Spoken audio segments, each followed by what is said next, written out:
दोस्तों 1 million subscribers होने की खुशी में और आपके डिमांड पे आज हम लेके आए हैं आपके लिए एक टेंस की फुल फ्लैज वीडियो। इस वीडियो को देखने से पहले आप मुझसे प्रॉमिस करो, एक प्रॉमिस मैं आपसे करता हूं। आप प्रॉमिस करो कि आप वीडियो एंड तक देखोगे और मैं आपसे प्रॉमिस करता हूं कि वीडियो देखने के बाद आपके टेंस हमेशा के लिए पूरे पक्के हो जाने वाले हैं। कोई आपको टेंस सीखने से नहीं रोक सकता। सीखोगे तो क्या, औरों को भी सिखाओगे। आपने कभी इस तरह से टेंसेस को नहीं पढ़ा होगा।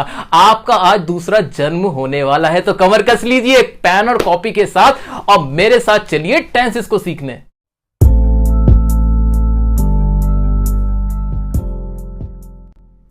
दोस्तों पहले हम समझते हैं कि टेंसेस का मतलब होता क्या है।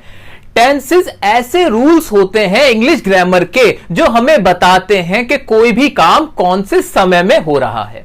तो क्या मैं कह सकता हूं कि टेंसेस का मतलब होता है टाइम, क्योंकि ये वक्त को ही तो बताते हैं। कोई भी काम हो रहा है, खाने का, पीने का, हंसने का, रोने का, वो कौन से समय में हो रहा है वो बता देते हैं हमारे टेंसेस। लेकिन क्या ये सिर्फ टाइम ही बताते हैं? मैं आपको एक एग्जांपल देता हूं। मैंने कहा मैं आपको पढ़ा रहा हूं, मैं आपको पढ़ा रहा हूं। इसमें काम क्या हो रहा है? काम हो रहा है पढ़ाने का। लिखकर भी देख लेते हैं, मैं आपको पढ़ा रहा हूं। तो काम तो हो गया पढ़ाने का, और आप समझ गए कि पढ़ा रहा हूं कोई से वक्त में हो रहा है, कोई से समय में हो रहा है। तो टेंसेस के रूल्स की मदद से हम इसकी इंग्लिश बना लेंगे। ये बात क्लियर हो गई। लेकिन क्या कोई और भी चीज है यहां पे जो मिसिंग है? जी हां, टेंसेस का मतलब सिर्फ टाइम ही नहीं होता। ये हमें बताते हैं कि वो जो काम हो रहा है वो कितना हुआ है।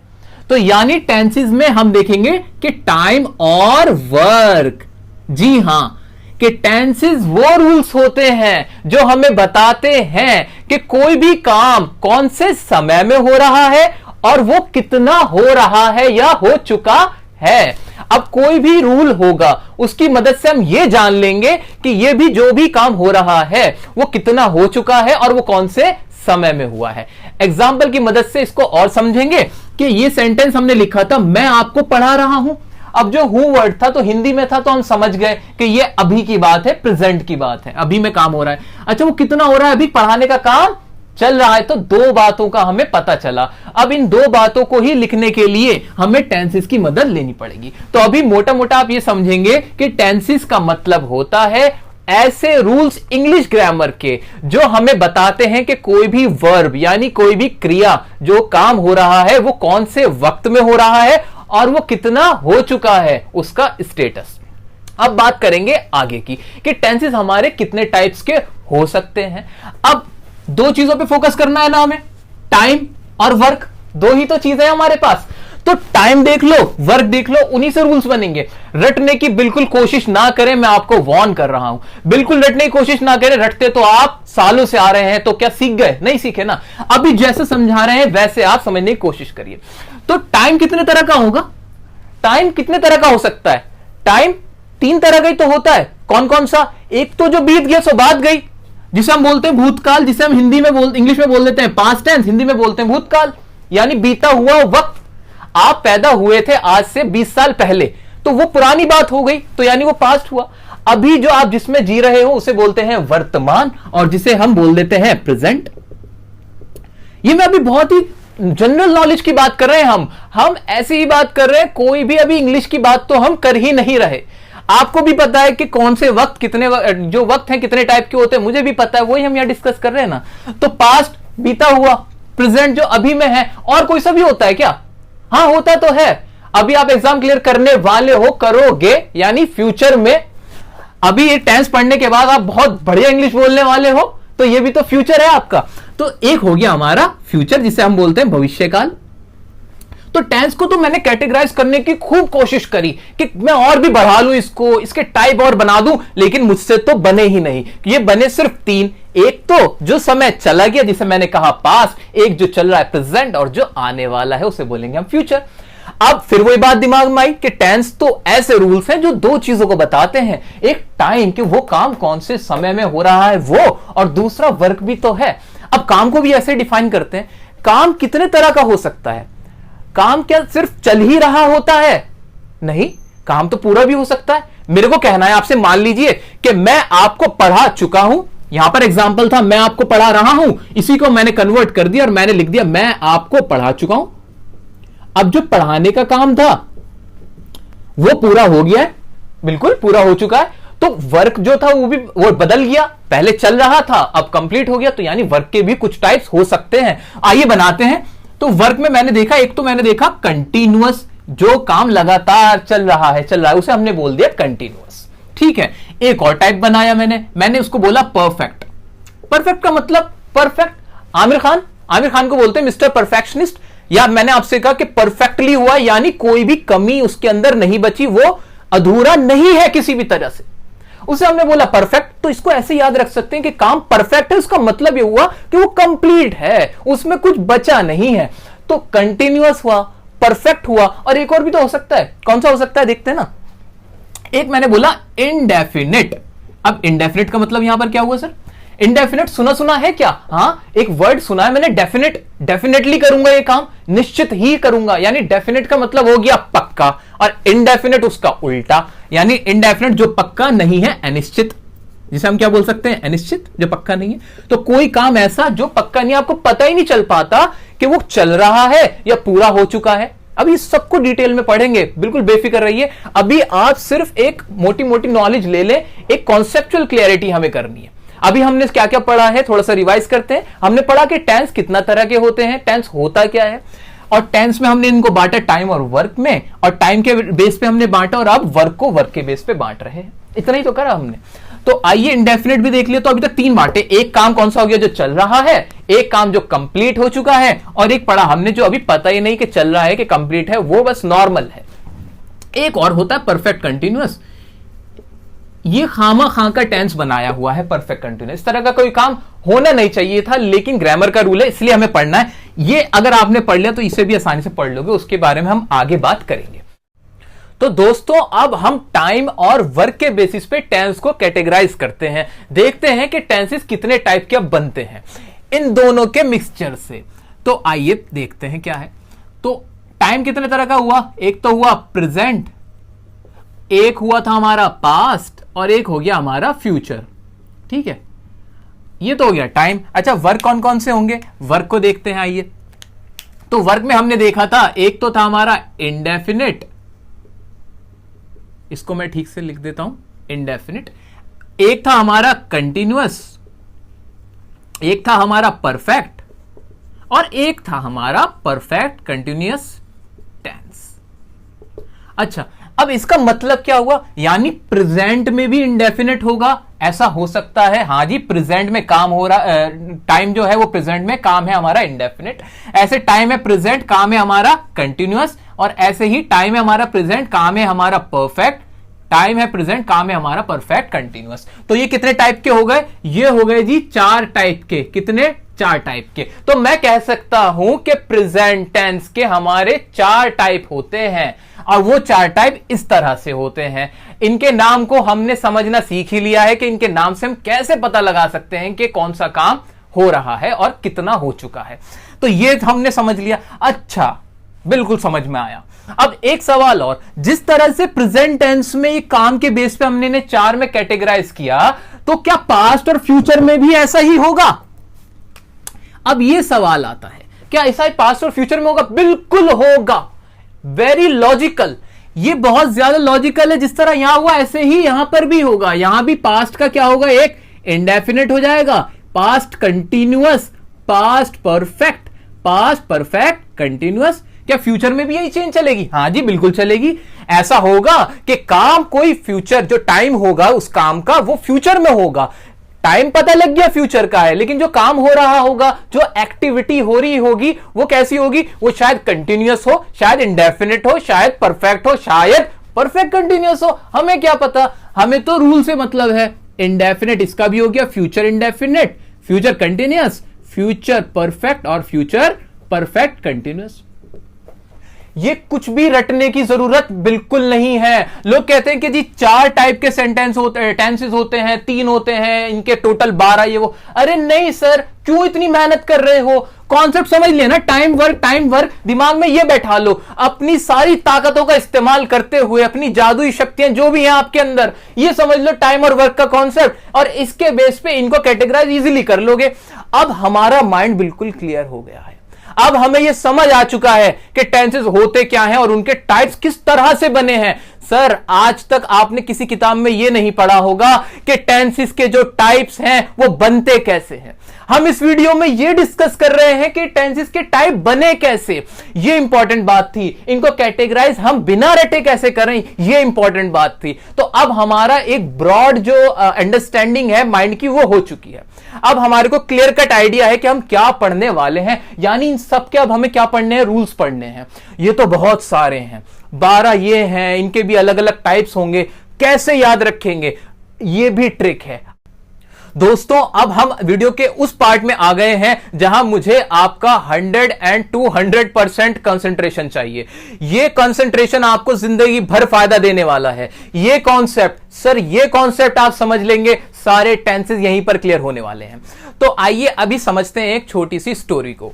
मैंने आपसे कहा कि आप अपने स्कूल की तरफ से किसी कंपटीशन में गए, कंपटीशन में भाग लेने आप गए हो, वहां पे और भी बहुत सारे स्कूल के बच्चे आए हुए हैं। अब इतने सारे बच्चों में आपकी पहचान कैसे हो, आप तो खो जाओगे, आपके टीचर्स परेशान हो जाएंगे। तो ऐसे में क्या करना चाहिए या क्या होता है, ऐसा करना चाहिए कि आपको मैं ना एक डिफरेंट कलर की जैकेट्स पहना देता हूं। मान लीजिए हमने क्या किया, अपने स्कूल के बच्चों को रेड कलर की जैकेट पहना दी। अब जो भी हमारे स्कूल के बच्चे हैं सब रेड जैकेट के अंदर, और जो दूसरे स्कूल के बच्चे हैं उनको हमने ग्रीन कलर की जैकेट पहना दी। एक और स्कूल के बच्चे हैं उनको हमने येलो कलर की जैकेट पहना दी। अब ये 3 कलर की जैकेट में हमारे सारे स्टूडेंट्स बैठे हुए हैं। अब हमें क्या याद रखना है, हमें तो बस ये याद रखना है ना कि हमारे स्कूल के बच्चे रेड कलर की जैकेट में है। जो भी रेड कलर की जैकेट में होगा मैं समझ जाऊंगा कि ये हमारे स्कूल का ही स्टूडेंट है। अब चाहे वो कहीं भी चला जाए, घूमे फिरे, हमें टेंशन ही नहीं है। हम तो रेड देखा, पहचान लगाई, बात खत्म। अब हमने ये तो सीख लिया कि टेंसेस जो होते हैं वो 3 टाइप के होते हैं और उनके 4 और वर्क वाले टाइप होते हैं। ये हमने सीख लिया था। टेंसेस कितने वक्त कितने तरह का होता है, काम कितने तरह के होते हैं, ये तो सब क्लियर हो गया। अब उनकी पहचान, ऐसे ही टेंसेस में हमने रेड जैकेट पहनानी है, कुछ बच्चों को हमें येलो जैकेट पहनानी है, कुछ को ग्रीन जैकेट पहनानी है। जी हां, ये जो हमने 3 जैकेट पहनाई ना, वो ऐसे पहनाई कि हमने क्या किया, हमने लिखा कि प्रेजेंट टेंस जो भी होगा, जो हमारा प्रेजेंट टेंस होगा ना, उसकी जो हम हेल्पिंग वर्ब इस्तेमाल करेंगे वो कौन सी होंगी, वो होंगी हमारी do, does, is, am, are और हैज, हैव। ये हमें याद रखना है कि ये जब भी होंगे ना, प्रेजेंट हमें दिखाना होगा तो हम इन वाली हेल्पिंग वर्ब्स को याद रखेंगे। डू, डज, इज, एम या आर, हैज या हैव, ये याद रखना है। अच्छा, और स्कूल के बच्चों को हम क्या पहनाते हैं, पास्ट वालों को। अब कभी भी टाइम हो पास्ट टेंस में तो उसकी पहचान के लिए कि वो टाइम कैसे पहचाने, उसके लिए हमने जैकेट कौन सी पहनाई। मान लीजिए हमने ग्रीन जैकेट पहनाई तो डू डज का हमने करा डिड, इज, एम, आर का करा हमने वॉज या फिर वर, हैज, हैव का हमने कर दिया सिंपल हैड। अब तीसरे स्कूल की तरफ बढ़ते हैं। उनके स्टूडेंट्स को भी तो हमने डिफरेंट जैकेट पहनाई। हमने क्या किया, फ्यूचर वालों को हमने कहा कि आप कुछ मत करिए, आप बस ये जैकेट पहन लीजिए, और इसके लिए हमने कुछ नहीं करा, हमने करा विल, शैल। मेनली यही रखना है हमें याद, विल शैल ही होगा। आगे वैसे होता है विल शैल हैव भी, अगर एक साथ हो तब भी आप समझ लेंगे फ्यूचर। मेन आपको इस पे फोकस करना है, विल शैल। इसकी बात जब करेंगे तब और इसकी अंडरस्टैंडिंग होगी हमें। तो अभी सिर्फ पहचान के लिए टेंसेस के अंदर ट्रांसलेशन के टाइम पे इंग्लिश पढ़ते हुए किसी भी सेंटेंस की हमें यह ध्यान देना है कि अगर हेल्पिंग वर्ब ये वाली है, ये हेल्पिंग वर्ब है, तो उसका टेंस का टाइम तो प्रेजेंट होगा।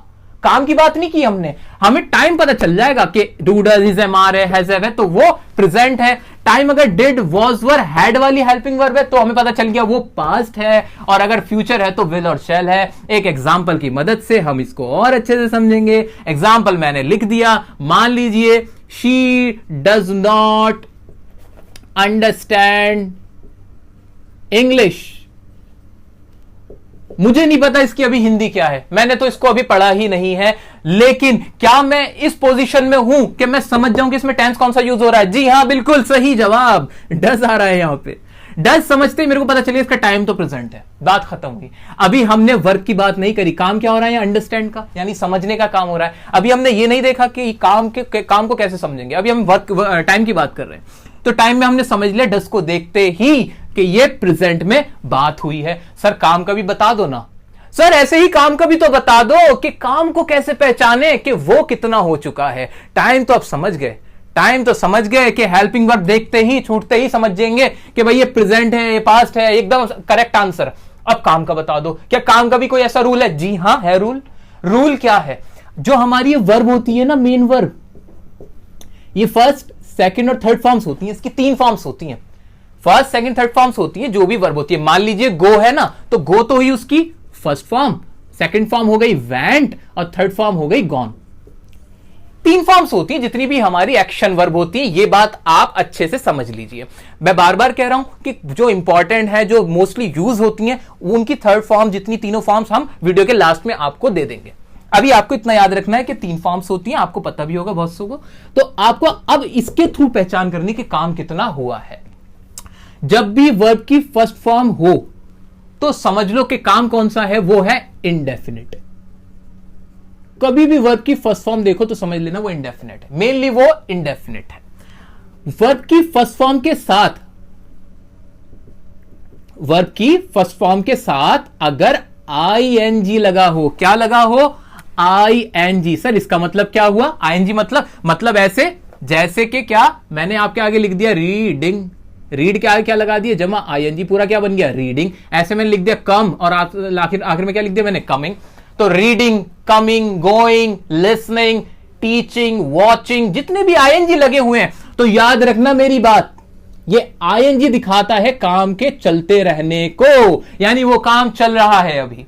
तो आईएनजी देखो, माइंड में एकदम क्लिक कर लो कि इस आईएनजी वर्ब जो हो रही है वो भी चल रही है, कुछ और मत देखो। जब भी वर्ब के साथ आईएनजी लगी हो, मेन वर्ब के साथ, आप समझ जाएंगे कि इसका मतलब क्या हुआ है कि वो काम अभी चल रहा है। अच्छा, तो 2 बातें भी पढ़ ली। फर्स्ट फॉर्म है तो वो इंडेफिनिट है, मेन वर्ब की फर्स्ट फॉर्म के साथ आईएनजी है तो वो क्या हो गया? कंटिन्यूअस हुआ। अच्छा, अब मेन वर्ब की जब थर्ड फॉर्म इस्तेमाल हो तो क्या होता है? थर्ड फॉर्म जब इस्तेमाल हो, थर्ड फॉर्म का मतलब ही अपने आप में होता है पूरा हो चुका होना।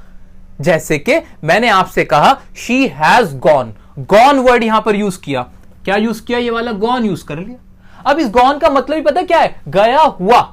इसका मतलब जाना नहीं बन जाता, अब इसका मतलब ही हो गया गया हुआ। ऐसे मैंने एक वर्ड यूज किया टायर्ड, टायर्ड का मतलब हुआ थका हुआ। तो परफेक्ट में भी क्या होता है? परफेक्ट में होता ही यह है कि काम पूरा हो चुका होता है, यानी मेन वर्ब की जब थर्ड फॉर्म हुई तो हमें उसका अंदाजा लग गया कि ये टेंस में जो काम हुआ है वो परफेक्ट है, यानी वो पूरा हो चुका है। यानी अब हमें वर्ब को देख के भी अंदाजा लग गया है। एक बार इसको समराइज करेंगे। फर्स्ट फॉर्म होगी तो इंडेफिनिट, अगर फर्स्ट फॉर्म के साथ आईएनजी लगी होगी तो काम चल रहा है, कंटिन्यूअस है। वर्ब की थर्ड फॉर्म होगी तो वो हमेशा क्या होगा? परफेक्ट होगा। टाइम को देखकर, हेल्पिंग वर्ब्स को देखकर, जैकेट्स को देखकर टाइम पता चल गया, वर्ब को देखकर वर्क पता चल गया, टेंस का पूरा रूल पता चल गया। आइए अब इसको स्ट्रक्चर की फॉर्म देते हैं। हम बहुत आराम से बढ़ते चले जा रहे हैं अपने टारगेट की तरफ, और हमारा टारगेट है आज टेंस को सीखना। तो गाइज अब हमने बेसिक कॉन्सेप्ट्स को समझ लिया है, मेन वर्ब की कितनी फॉर्म्स होती हैं और कौन सी हेल्पिंग वर्ब्स क्या हैं, वो सब हम अब समझ चुके हैं। अब टाइम आया है प्रेजेंट इंडेफिनिट टेंस को स्टार्ट करने का। तो प्रेजेंट इंडेफिनिट टेंस का इस्तेमाल कब होता है? प्रेजेंट इंडेफिनिट टेंस का इस्तेमाल हम अपनी आदतों को बताने के लिए, अपना शेड्यूल बताने के लिए और अपना रूटीन बताने के लिए करते हैं। जी हां, जब भी आप प्रेजेंट इंडेफिनिट टेंस का इस्तेमाल करोगे तो यही वाले बातें बताओगे, इन्हीं सेंटेंसेस का आप इस्तेमाल करोगे। बहुत ज्यादा इस्तेमाल होता है, न्यूज़पेपर में भी इसका इस्तेमाल होता है, तो याद रखना न्यूज़पेपर्स के अंदर भी प्रेजेंट इंडेफिनिट टेंस में बहुत यूज किया जाता है। तो ये एक अलग चीज है। बाकी जो हमने 3 यूजेस पढ़े वो प्रेजेंट इंडेफिनिट टेंस के हैं। अच्छा, हिंदी में सर कैसे पहचानूं कि ये प्रेजेंट इंडेफिनिट टेंस का रूल लगेगा यहां पे? उसको पहचानने के लिए तरीका सुनिए। अब आप कोई भी हिंदी का सेंटेंस जिसके आखिर में क्या आवाज निकले, ता है, ती है, ते है, तो हो, तो आप प्रेजेंट इंडेफिनिट टेंस वहां लगा देना, बिना सोचे समझे बस लगा डालना। अगर ये वाली पहचान आप देखते हो, सेंटेंस कैसे ताहती है देखोगे, ऐसे देखना। जैसे मैंने कहा मैं स्कूल जाता हूं, जाता हूं।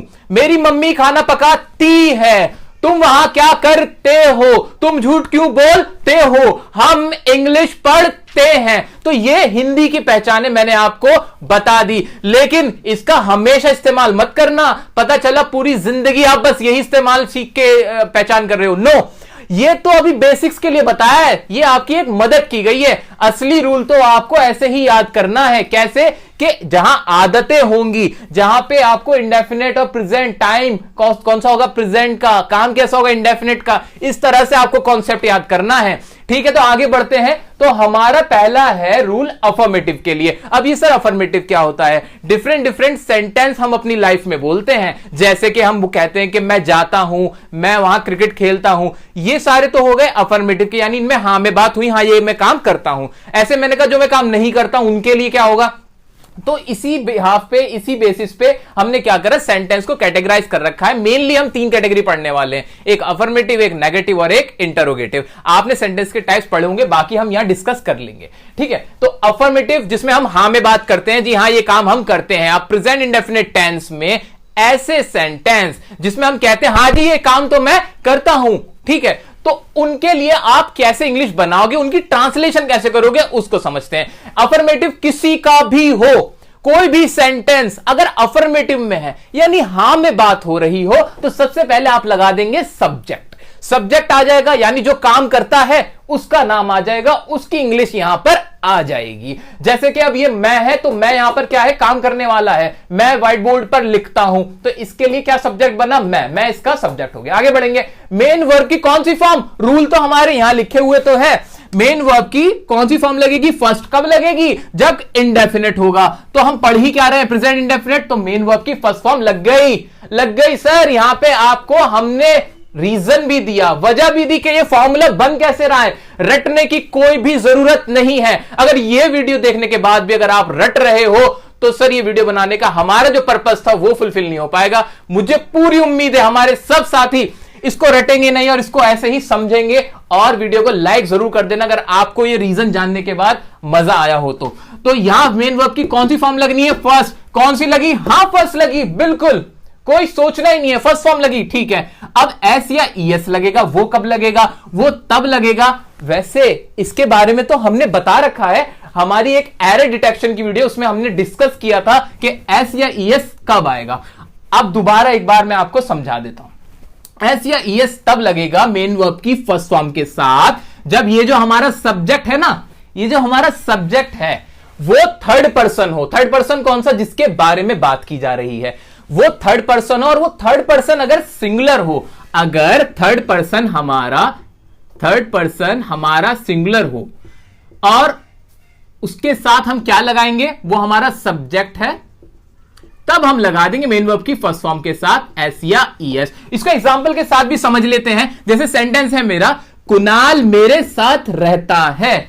कुणाल मेरे साथ रहता है। कुणाल कौन, थर्ड पर्सन जिसके बारे में बात की गई है, यानी वो फर्स्ट पर्सन नहीं, कहने वाला नहीं, सुनने वाला नहीं, वो थर्ड पर्सन है, कोई तीसरा है। तो कुणाल थर्ड पर्सन हुआ कि नहीं हुआ, क्या वो सिंगुलर है, हां कुणाल एक व्यक्ति है, तो उसके साथ मेन वर्ब जो भी होगी हम क्या लगा देंगे, एस या ईएस लगा देंगे। अच्छा, लास्ट में फिर आ जाएगा हमारा ऑब्जेक्ट। तो हमने इसको पूरा अच्छे से समझ लिया, सब्जेक्ट, वर्ब की फर्स्ट फॉर्म, एस या ईएस और ऑब्जेक्ट। क्लियर। अब इसको एग्जांपल से समझेंगे। अफर्मेटिव हमारा खत्म हो जाएगा। फिर मैं व्हाइट बोर्ड पर लिखता हूं, सब्जेक्ट क्या, मैं की इंग्लिश क्या हो जाएगी, आई। अच्छा, आई के साथ एस या ईएस लगा दूं, क्या लगाऊंगा, क्या दिमाग में सोचो, सब्जेक्ट सोचते ही एस ईएस का दिमाग में ख्याल आना चाहिए। आई तो ऐसा लग रहा है सिंगुलर, अरे नहीं, मुझे मतलब ही नहीं है कि सिंगुलर है कि प्लूरल, मुझे देखना है थर्ड पर्सन है कि नहीं। पहले तो ये देखो ना कि थर्ड पर्सन है कि नहीं। नहीं जी, ये थर्ड पर्सन नहीं है, ये तो फर्स्ट पर्सन है, इसलिए एस या ईएस का कोई क्वेश्चन ही नहीं बनता, SES नहीं लगाएंगे। ओहो मजा आया, ठीक है कोई दिक्कत नहीं। आगे बढ़ूंगा मैं। मेन वर्ब की फर्स्ट फॉर्म आनी है। मेन वर्ब क्या है इसमें? मैं व्हाइट बोर्ड पर लिखता हूं। लिखना, लिखने की इंग्लिश क्या होती है? राइट। तो यहां हम क्या लिख देंगे? राइट। हम भी राइट कर देंगे, ठीक है। आई राइट, और ऑब्जेक्ट क्या है इसमें? किसके ऊपर लिखा जा रहा है? व्हाइट बोर्ड पर। तो मैं लिखूंगा आई राइट ऑन, और हमारा क्या आ जाएगा? White board.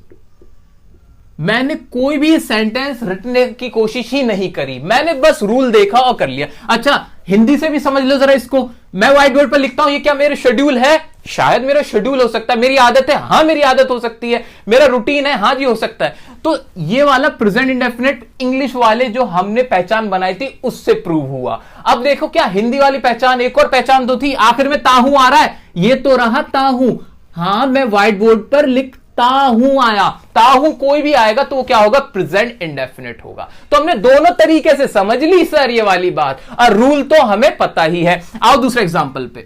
तुम उसे जानते हो। अब ते हो माइंड में आते ही समझ में आ गया क्या ये प्रेजेंट इंडेफिनिट है। तुम उसे जानते हो यानी ये हमारा हुआ प्रेजेंट इंडेफिनिट। इसको भी बनाएं, जल्दी से बनाते हैं। आइए सब्जेक्ट जल्दी बनाओ। तो तुम की इंग्लिश क्या हो जाएगी? तुम की इंग्लिश होगी हमारी यू। वर्ब क्या है? वर्ब आएगी ना, मेन वर्ब क्या है? उसे जानते। जानने की इंग्लिश क्या होती है? नो। अच्छा SEIS लगा दूं? लगा दें क्या हम यहां SEIS? नहीं लगाएंगे सर, क्योंकि ये तो थर्ड पर्सन है ही नहीं, ये तो सेकंड पर्सन है। अच्छा बहुत अच्छी बात। यू नो, और उसे की इंग्लिश क्या हो जाएगी? उसे की इंग्लिश हो जाएगी हिम या हर। डिपेंड करता है, अगर लड़के के बारे में बात हुई है तो हिम, लड़की के बारे में हुई है तो हर। अगले एग्जांपल पे आ सकते हैं अब हम। कुणाल मेरे साथ रहता है, इसको हमने पहले पढ़ ही लिया है, तो कुणाल के साथ हमें पता है SEIS लगेगा। वर्ब क्या है इसके अंदर? रहता। रहने की इंग्लिश क्या होती है? लिव। S लगेगा? बिल्कुल लगेगा। Kunal lives with me. ये हमने इसके एग्जांपल करे अफर्मेटिव के। दोस्तों अब हम बात करने वाले हैं प्रेजेंट इंडेफिनिट टेंस के नेगेटिव सेंटेंस की। अफर्मेटिव हो चुका, नेगेटिव में देखते हैं क्या इसके अंदर चेंजेस हैं। बेसिक तो बात वही रहेगी कि नेगेटिव कोई सा भी होगा, नहीं वाला होगा। शुरुआत तो सब्जेक्ट से ही होगी और खत्म ऑब्जेक्ट पे ही होगा, ये तो क्लियर है हमें, ठीक है। अब देखते हैं सब्जेक्ट के बाद क्या लगाएंगे। तो हिंदी से इंग्लिश बनाते वक्त आप सबसे पहले सब्जेक्ट इंग्लिश बनाओ, उसके बाद डू या डज लगाओ। डू किसके साथ, डज किसके साथ? तो डू जाएगा प्लूरल्स के साथ जो एक से ज्यादा है, और सिंगुलर्स के साथ लगेगा डज। लेकिन याद रखना आई के साथ आप इस्तेमाल हमेशा करोगे डू, ठीक है। कंफर्म, कोई डाउट नहीं जी। आगे बढ़ जाते हैं। सर नॉट लगा देना, क्योंकि नॉट की ही हिंदी नहीं होती है। उसके बाद मेन वर्ब की फर्स्ट फॉर्म प्लस ऑब्जेक्ट, ये रहेगा फॉर्मूला नेगेटिव सेंटेंसेस के लिए। एग्जांपल की मदद से इसको करते हैं। एग्जांपल है मेरा, मैं झूठ नहीं बोलता हूं। आपके सामने मैंने एक एग्जांपल रखा, मैं झूठ नहीं बोलता हूं। मैंने कहा इसकी इंग्लिश बनाओ। अब क्या पहला स्टेप होना चाहिए मेरा? पहला स्टेप ये होना चाहिए, सर ये टेंस कौन सा है? सर ये टेंस कौन सा है? हाँ जी इसमें कोई काम हो रहा है। क्या काम हो रहा है? झूठ बोलने का काम हो रहा है। मैं झूठ नहीं बोलता हूं, यानी नहीं बोलता नेगेटिव है। ये आपकी कोई आदत है? हां मेरी आदत है, मैं अपनी आदत बता रहा हूं। आदतें तो प्रेजेंट इंडेफिनिट टेंस का पार्ट है, ये तो प्रेजेंट इंडेफिनिट टेंस हुआ।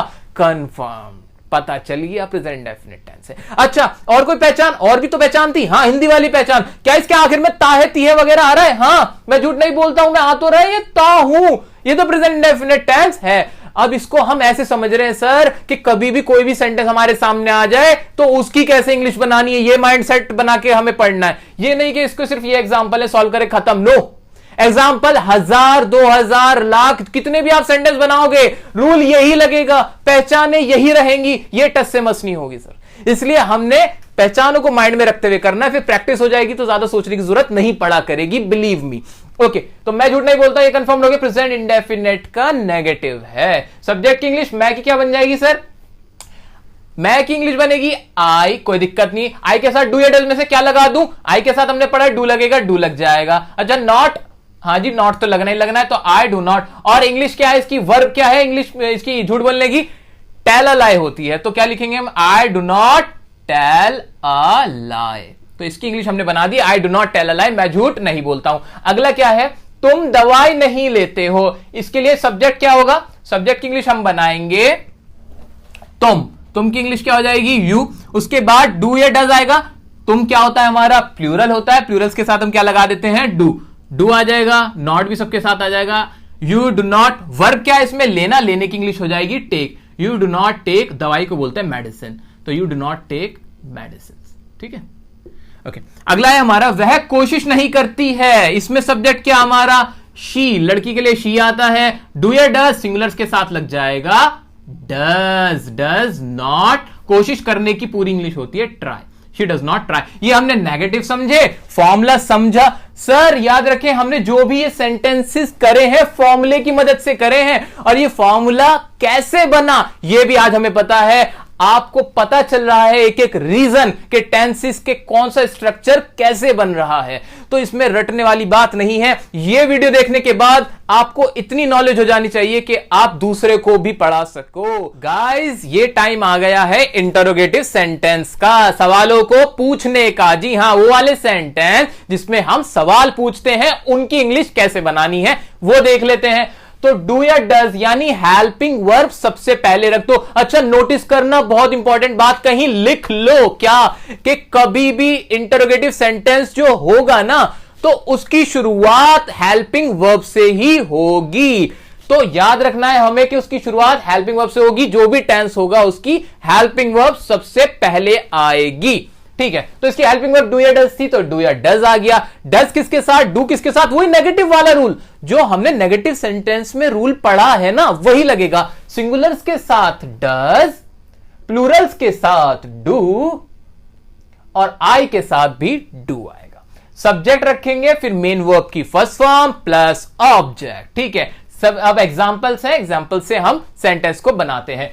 क्या तुम खेलते हो, इसमें एक सवाल पूछा, क्या तुम खेलते हो, उसकी इंग्लिश बनाते हैं जल्दी से। डू या डज में से क्या आ जाएगा, सब्जेक्ट देखो, तुम क्या होता है, प्लूरल।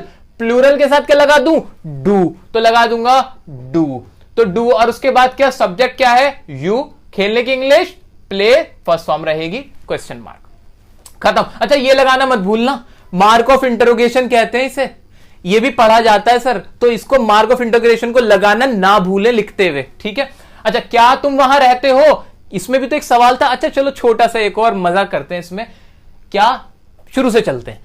क्या ये प्रेजेंट इंडेफिनिट टेंस कैसे है ये देख लेते हैं। ते हो लास्ट में आ रहा है, हाँ आ रहा है। क्या ये एक आदत है, आपसे पूछा जा रहा है वहां रहते हो, रहने का काम करते हो जी, हाँ शेड्यूल है आपका वहीं पर रहने का, जी हाँ मेरी हैबिट है, मैं वहीं रहता हूं। ठीक है, आपने एक बात बता दी अपने बारे में, तो प्रेजेंट इंडेफिनिट टेंस प्रूव हो गया। ये सोचते हुए चलना है हमेशा। आपको कोई भी सेंटेंस देखो कि वो प्रेजेंट इंडेफिनिट है तो कैसे है, कंटिन्यूस है तो कैसे। इंग्लिश बनाते हैं, यहां भी क्या आएगा, डू आएगा। क्यों आएगा आपको पता है, क्योंकि तुम के साथ डू आएगा। डू हमारा आ गया, फिर वर्ब क्या है, डू यू लिव, और वहां के लिए क्या आ जाएगा, देयर।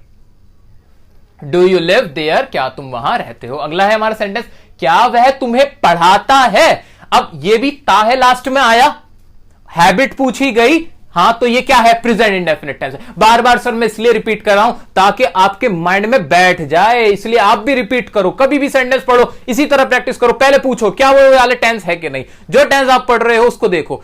यही फॉर्मूला, यही स्ट्रेटेजी आप यूज करोगे तो ही दूसरे को पढ़ा पाओगे। ठीक है, अब क्या वह तुम्हें पढ़ाता है, क्या की इंग्लिश क्या आ जाएगी, डज। अच्छा, डज क्यों लगाया मैंने, अरे सर सब्जेक्ट ना सिंगुलर था, सब्जेक्ट सिंगुलर था, सिंगुलर के साथ डज लगता है, मैंने भी डज लगा दिया, बहुत सही किया आपने, डज आ गया। उसके बाद ही आ जाएगा, या लड़का है ना पढ़ाता है तो लड़के के लिए ही आ गया, डज ही। पढ़ाने के लिए क्या हो जाएगी, टीच, और तुम्हें के लिए क्या आ जाएगी, you. Does he teach you. Sir ये हमारे हुए इंटरोगेटिव सेंटेंस खत्म। सर नीचे भी आपने कुछ लिखा हुआ डबल इंटरोगेटिव, सर ये क्या है, सर ये ज्यादा इस्तेमाल होता है, इससे ज्यादा तो ये इस्तेमाल होता है, इसको समझ लो डबल इंटरोगेटिव सेंटेंस क्या होता है। डबल इंटरोगेटिव सेंटेंस और इंटरोगेटिव सेंटेंस में फर्क क्या है, अंतर क्या है वो देखते हैं। तो अंतर ये होता है, सवाल तो पूछते हैं हम, दोनों ही इंटरोगेटिव हैं, लेकिन सवाल जो हम पूछते हैं तो कुछ सवाल ऐसे होते हैं जिनका जवाब यस या नो में होता है। ओके, कुछ सवाल ऐसे होते हैं जिनका जवाब आप चाह के भी यस या नो नहीं कर सकते होते हैं। आप सोचो कैसे ऐसे सवाल हो सकते हैं। बिल्कुल, मैंने आपसे पूछा क्या मुझे जानते हो, तो जवाब क्या दोगे, यस या नो ही तो देना पड़ेगा। तीसरा कोई जवाब दोगे, नहीं दे सकते। आप बोले हाँ नहीं, हाँ जानता हूं या नहीं जानता हूं। एक सवाल मैंने आपसे पूछा आपका नाम क्या है, आप जवाब दोगे मेरा नाम हाँ है, नहीं, आप क्या बोलोगे, अपना नाम बताओगे। तो ये जो जहां पे आप यस या नो में आंसर दे सकते हो, या सवाल ही ऐसा हो जिसका आंसर सिर्फ यस या नो में होगा, तो वो इंटरोगेटिव होता है, सिंपल। लेकिन जो सवाल जिसमें आपको पूरे डिटेल में आंसर देना पड़ता है ना, वो डबल इंटरोगेटिव होता है। अच्छा सर, ये तो समझ में आ गया, अब हिंदी में भी कुछ पहचान बता दो। सुनो, पहचान क्या होती है? ये जो भी स्टार्ट होगा नॉर्मल इंटरोगेटिव, उसके शुरू में क्या आएगा और कोई वर्ड यूज नहीं होगा। जैसे क्या तुम जानते हो, क्या तुम आते हो, क्या तुम खाते हो, क्या तुम पीते हो, क्या तुम हंसते हो, क्या तुम परीक्षा देते हो, कोई भी जो होगा वो क्या से शुरू होगा और यस या नो उसका आंसर हो जाएगा। क्लियर? अब आते हैं डबल इंटरोगेटिव। ये नहीं होगा भाई, इसके शुरू में क्या नहीं होगा, इसके बीच में होगा। तुम क्या खाते हो वो चीज बताओ, तुम क्यों लड़ते हो वो वजह बताओ, तुम क्यों हंसते हो वो चुटकुला सुनाओ। तो अब ये वाली जो हमारे सेंटेंस हुए, इसमें बीच में WH फैमिली आई, सिर्फ क्या का इस्तेमाल नहीं हुआ, क्यों, कब, कैसे, जो भी हमारी WH फैमिली जिसे कहते हैं हम, वो यूज होती है। और सेंटेंस के शुरू में नहीं होगी, बीच में होगी। अब इसको बनाने का तरीका क्या है? सर इसका तो एक और फॉर्मूला बढ़ गया, दिक्कत हो गई, कैसे करें? अरे कोई दिक्कत नहीं हुई, ध्यान से देखो। WH फैमिली, डू या डज प्लस सब्जेक्ट मीनो की फर्स्ट फॉर्म प्लस ऑब्जेक्ट। इसमें और इसमें फर्क क्या है? इसमें और इसमें ना सिर्फ एक चीज का फर्क है कि डू डज से पहले, इस पूरे स्ट्रक्चर से पहले WH फैमिली जोड़ दो, और कुछ नहीं करना, खत्म। WH फैमिली जोड़ दी हमने और बन गया किसका? डबल इंटरोगेटिव का फॉर्मूला। जल्दी से इंग्लिश बना दो। तुम क्यों रोती हो?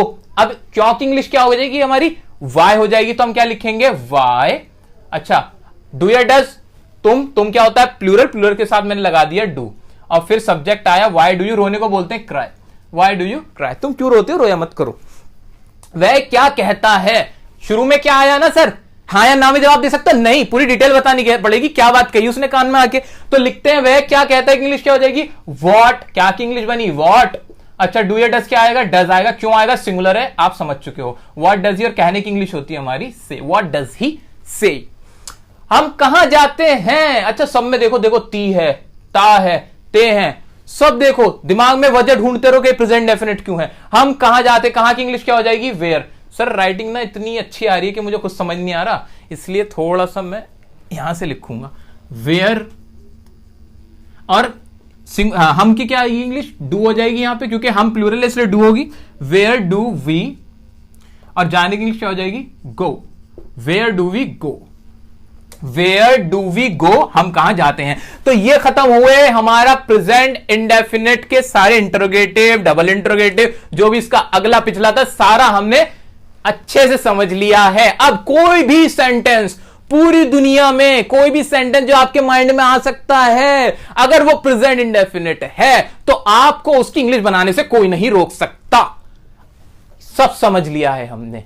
ओके, तो अब बात करेंगे प्रेजेंट कंटिन्यूअस टेंस की। दोस्तों, हम टेंस पढ़ रहे हैं, और गाइस अब हम प्रेजेंट कंटिन्यूअस टेंस पढ़ रहे हैं। मैं आपसे बात कर रहा हूं, आप मुझे देख रहे हो। सर ये क्या कह रहे हो? जी हां, ये रहे हो, रही हो, रहे हो, ये जितने भी हैं, ये बता रहे हैं कि प्रेजेंट में कोई काम चल रहा है। और प्रेजेंट में जब भी कोई काम चल रहा हो, या मैं कह सकता हूं कि काम जब भी चल रहा हो, तो आपको करनी है दिल की बात। वो कैसे होगी जी? वो ऐसे होगी कि आप जब भी कंटिन्यूअस देखो, कोई भी टेंस हो, प्रेजेंट का, पास्ट का, फ्यूचर का, अगर वो चल रहा है, काम को चलते हुए दिखाने के लिए, तो हम क्या करते हैं? मेन वर्ब की फॉर्म लगाते हैं फर्स्ट, और उसके साथ लगा देते हैं आईएनजी, क्योंकि वो होती है उस सेंटेंस की दिल की धड़कन। अगर आप आईएनजी नहीं लगा रहे हो तो आप उसकी धड़कन रोक दोगे। तो याद रखना, अगर कंटिन्यूटी होगी तो हम लगाएंगे आईएनजी।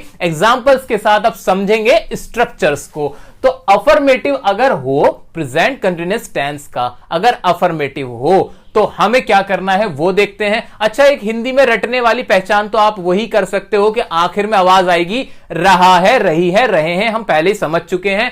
और वैसे समझने के लिए ये देख लो कि कोई भी अगर प्रेजेंट में काम चल रहा हो तो उसमें आप ये रूल लगाओगे। सिंपल है, इसके अंदर ज्यादा लंबी चौड़ी बातें नहीं है। तो सबसे पहले अफर्मेटिव का बनाते वक्त सब्जेक्ट ही रखेंगे, हम जानते हैं। उसके बाद हेल्पिंग वर्ब आएगी। अच्छा, इंडेफिनिट में याद करो, देखो उसमें थोड़ा फर्क था। प्रेजेंट इंडेफिनिट के अफर्मेटिव में हेल्पिंग वर्ब नहीं आती। प्रेजेंट इंडेफिनिट के अफर्मेटिव और पास्ट इंडेफिनिट के अफर्मेटिव को छोड़ के अफर्मेटिव किसी का भी होगा तो ऐसे ही होगा, सब्जेक्ट और उसके बाद आएगी उसकी हेल्पिंग वर्ब। चलिए ये तो एडवांस बात थी, अभी हम आ जाते हैं बेसिक्स पे। सब्जेक्ट, उसके बाद रखेंगे इज एम आर, उसकी हेल्पिंग वर्ब, फिर लगाएंगे ये दिल की धड़कन, मेन वर्ब की फर्स्ट फॉर्म प्लस आईएनजी। ठीक है, तो इसको मैं यहां इससे जोड़ देता हूं ताकि आप थोड़ा सा समझ पाओ। ठीक है, तो यहां ये आ जाएगा मेन वर्ब की फर्स्ट फॉर्म प्लस आईएनजी, और उसके बाद सबके आखिर में ही आता है ऑब्जेक्ट। ठीक है, तो ये तो अफर्मेटिव का था। जल्दी से इसके एग्जांपल करके इसको भी हम सीख लेते हैं। अच्छा, मैं आ रहा हूं, मैं अभी प्रेजेंट में टाइम में अभी आ रहा हूं, तो इसके लिए क्या स्ट्रक्चर लगाऊं? सिंपल है, सब्जेक्ट रखूं, मैं का क्या बनाऊंगा? मैं का हो जाएगा आई के साथ हमने पढ़ा के एम आ जाएगा, और इसके अंदर वर्ब क्या है? कम, और साथ में क्या लगेगा?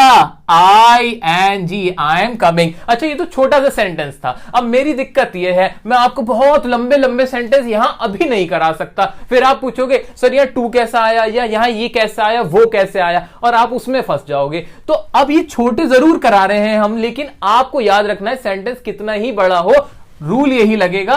तो शॉर्ट में समझते हैं हम। अब जैसे आई एम कमिंग था, अगर मैं बोलूं कि मैं दिल्ली से आ रहा हूं, तो मैं ये भी कर सकता हूं आई एम कमिंग फ्रॉम दिल्ली। जब मैं घर से आ रहा हूं, आई एम कमिंग फ्रॉम होम। अगर मैं स्कूल से आ रहा हूं, तो कोई भी अकॉर्डिंगली आप चेंज कर सकते हो। लास्ट में क्या आ रहा है वो मैटर नहीं करता, वो हमारा ऑब्जेक्ट है, एज इट इज उसकी इंग्लिश बना देना। ठीक है, रूल यही रहेगा आपका। अगला है हमारा, वह एग्जाम की तैयारी कर रही है। बड़ा अच्छा सेंटेंस है, प्रैक्टिकल सेंटेंस है, इसको बनाते हैं। आओ जल्दी से। रही है लास्ट में आया, प्रेजेंट कंटिन्यूअस है, लगाओ फॉर्मूला सब्जेक्ट। वह की इंग्लिश क्या हो जाएगी? ही लिख दूं? हाँ जी, ही लिख दो। अरे क्यों लिख दूं, लड़की है, शी लिख दो। तो शी हो गया, शी के साथ इज लगा दूं? लगा दो, सिंगुलर्स के साथ इज आता है। अच्छा, उसके बाद वर्ब क्या इसके अंदर? तैयारी करना, एग्जाम की तैयारी करना, उसके लिए आ जाएगा प्रिपेयरिंग। ठीक है, शी इज प्रिपेयरिंग, आईएनजी लगाए, दिल की धड़कन, मैं दिल बना देता हूं ताकि याद रहे आपको इन सबके आगे। She is preparing for exam. ठीक है, ठीक है, ये भी हमारा हो गया। She is preparing for examination. तुम हमारे बारे में सोच रहे हो लास्ट में आया, प्रेजेंट में कोई काम चल रहा है, बनाते इसको भी। तुम की इंग्लिश हो जाएगी यू, यू प्लूरल होता है, प्लूरल्स के साथ क्या आ जाएगा? आर आएगा, यू आर। वर्ब क्या है इसमें? सोचना, सोचने की इंग्लिश होती है बच्चों थिंक, और थिंक के साथ क्या लगेगा? आईएनजी, दिल लग जाएगा। शी इज थिंकिंग अबाउट, बारे में के लिए आ गया अबाउट, और हमारे के लिए आ जाएगा us. She is thinking, you are thinking about us, sorry, you are thinking about us. Okay, so ये हमने अफर्मेटिव देखे। अब बारी आती है नेगेटिव की। अब नेगेटिव सेंटेंसेस में क्या होगा? कुछ नहीं होगा, सिर्फ नॉट लग जाएगा एज इट इज, जैसे हमने प्रेजेंट इंडेफिनिट का नेगेटिव देखा था। तो इसमें भी हम जल्दी से इन एग्जांपल्स को कर लेते हैं। स्ट्रक्चर देख लीजिए, subject plus is am are plus not, main verb की first form ING plus object. तुम्हारा भाई तुम्हें नहीं बुला रहा है। तुम्हारा भाई इसमें क्या है? सब्जेक्ट, तो लिखते हैं your brother.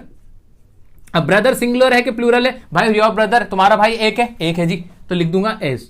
Your brother is not, verb क्या होगी इसके साथ? बुलाने को बोलते हैं कॉल, लग जाएगा ING. Your brother is not calling you, इसकी इंग्लिश ये बनी। अगला एग्जांपल है, मैं तुम्हारे साथ नहीं आ रहा हूं, तो आई एम, आई के साथ एम लगाया, नॉट सबके साथ लग नहीं है, वर्ब है कम, और साथ में क्या लगा? ING. I am not coming, और साथ के लिए आ गया विथ यू।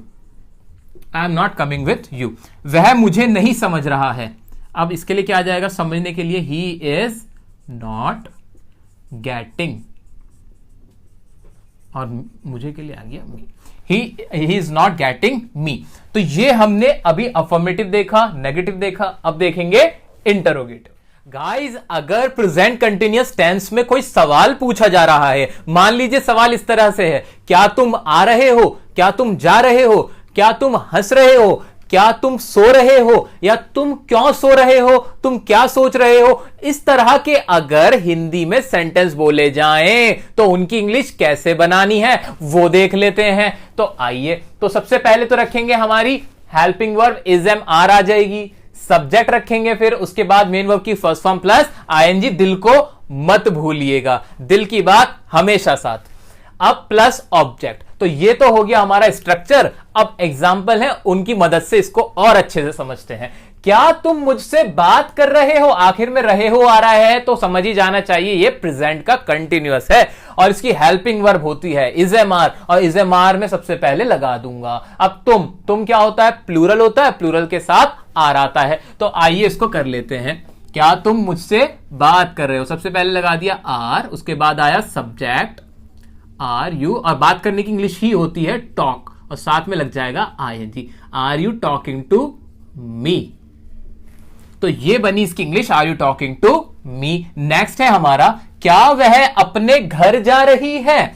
इसमें वह को देख के दिमाग में आया, वह होता है सिंगुलर, सिंगुलर के साथ लगा दूंगा मैं इज शी गोइंग टू, उसके घर के लिए क्या आ जाएगा? Her home.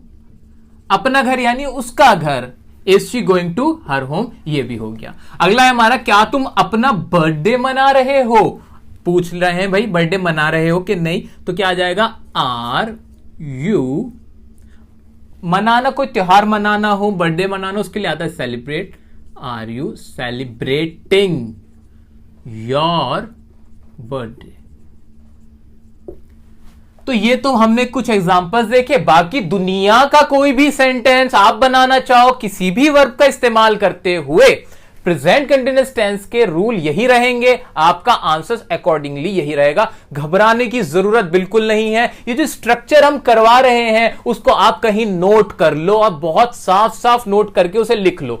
फिलहाल इतना कर लो, जब ये सारे आप स्ट्रक्चर्स नोट कर लोगे तो उसके बाद जब इन्हें कभी भी लेके बैठोगे ना, आप कुछ चुटकियों में समझ जाओगे, आपकी रिवीजन खुद हो जाने वाली है। तो इनको नोट कर लो, बहुत आराम से देख रहे हैं हम, जल्दबाजी नहीं करनी है हमें, कॉन्सेप्चुअल चलते हैं। अब आते हैं डबल इंटरोगेटिव। डबल इंटरोगेटिव में क्या है? कुछ भी नहीं, बस इज एम आर से पहले WH फैमिली लगानी है, वही करते हैं। आओ जल्दी से, तुम आज रात कहां जा रहे हो? तो क्या आ जाएगा? वेयर। कहां की इंग्लिश हुई? वेयर। और फिर वही बाकी का तो ये ऊपर वाला ही आ जाएगा, वेयर। इज एम आर में से लगाया R, where are you going, और आज रात के लिए आ गया टुनाइट। मैं तो कहीं नहीं जा रहा आज रात। आपका पता नहीं वह मुझसे बात क्यों नहीं कर रहा है? क्यों नहीं कर रहे हो आप बात? तो इसके लिए क्या हो जाएगा? वाई। क्यों की इंग्लिश बनती है वाई, WH फैमिली आपको लगा देना है, वाई। फिर क्या है? वह मुझसे, तो सब्जेक्ट सिंगुलर है हमारा, हम लिखेंगे is. Why is he not, बात करने की इंग्लिश हुई टॉक, ING लगेगा टू मी। ओके, नेक्स्ट है हमारा, तुम कौन सा फोन यूज कर रहे हो? जरा बताओ तो हमें। तो उसके लिए क्या आ जाएगा? कौन सा के लिए आ जाएगा? विच, और विच जब लगता है तो ऑब्जेक्ट भी साथ में आ जाता है। Which phone are you using?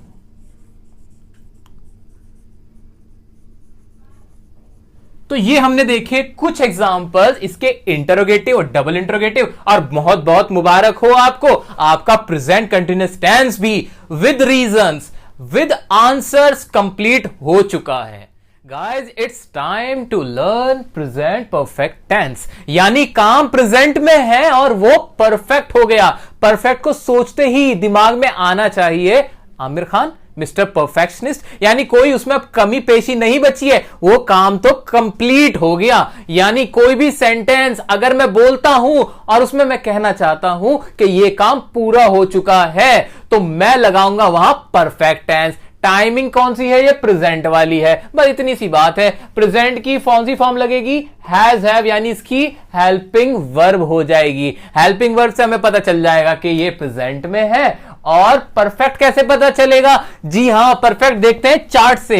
Perfect पता चलेगा मेन वर्ब की थर्ड फॉर्म से। कॉन्सेप्ट तो यहीं पे ही हो गया खत्म। अब आप तो बहुत समझदार बन गए हो, बहुत इंटेलिजेंट हो गए, मुझे भी सिखा दोगे। तो अब बता दो कि कैसे कैसे क्या होना है। आइए मेरे साथ और इसको करते हैं जल्दी से पैकअप। अफर्मेटिव में क्या होगा वो देखते हैं। अच्छा, इससे पहले एक छोटी सी बात, हैज किसके साथ और हैव किसके साथ? सर, हैज में कम अक्षर हैं तो ये सिंगुलर के साथ, हैव में ज्यादा अक्षर हैं ये प्लूरल के साथ, लेकिन आई के साथ हैव ही लगेगा। बस ये एक एक्सेप्शन है, ये याद रख लेना है, ठीक है? इस तरह इसको भी याद रख लोगे। और वही अफर्मेटिव शुरुआत में तो सब्जेक्ट ही आएगा, जी हां सब्जेक्ट ही आएगा। उसके बाद हेल्पिंग वर्ब आती है, हां आती है। इसकी हेल्पिंग वर्ब क्या हुई? हैज हुई। मेन वर्ब की कौन सी फॉर्म? थर्ड फॉर्म यहां से आ गई, और लास्ट में ऑब्जेक्ट आता है। एग्जाम्पल करते हैं जल्दी से। मैं खाना खा चुका हूं। अच्छा, हिंदी में भी तो पहचान बता दो सर। हिंदी में चुका है, चुकी है, चुके हो, लिया है, दिया है, मतलब ऐसा ये जो कुछ फॉर्म्स हैं, ये जो मैंने आपको हिंदी में बताई हैं, असल में तो आपको सर यही देखना पड़ेगा कि काम पूरा हो जाए। आप कहना अगर ये चाहते हो कि मैंने ये पर्टिकुलर काम, ये कोई भी वर्ब मैंने कंप्लीट कर ली है, जैसे मैंने कहा मैंने ताजमहल देखा हुआ है, तो यानी वो काम मैंने पूरा किया हुआ है। मैंने जैसे पानी पी लिया है, तो पानी पी लिया सर, वो काम पूरा हो गया है, तो वो दिमाग में रखना। तो रटने की कोई, ये इनिशियल स्टेज के लिए हम लोग बात कर रहे हैं, अदरवाइज जरूरत नहीं है। तो मैं खाना खा चुका हूं, यानी खाने खाने का काम कंप्लीट कर लिया है, वो रटने वाली बात आ गई, चुका हूं लास्ट में आ रहा है। बनाते हैं इसको। आइए, मैं के लिए क्या आ जाएगा, आई के साथ मैंने लगा दिया हैव, क्योंकि आई के साथ हैव आता है। और फिर क्या है, वर्ब है। खाना खाने को इंग्लिश में बोलते हैं ईट, सेकंड फॉर्म होती है एट, थर्ड फॉर्म होती है eaten. I have eaten the food. ये बन गया जी मेरा सेंटेंस, इंग्लिश बन गई।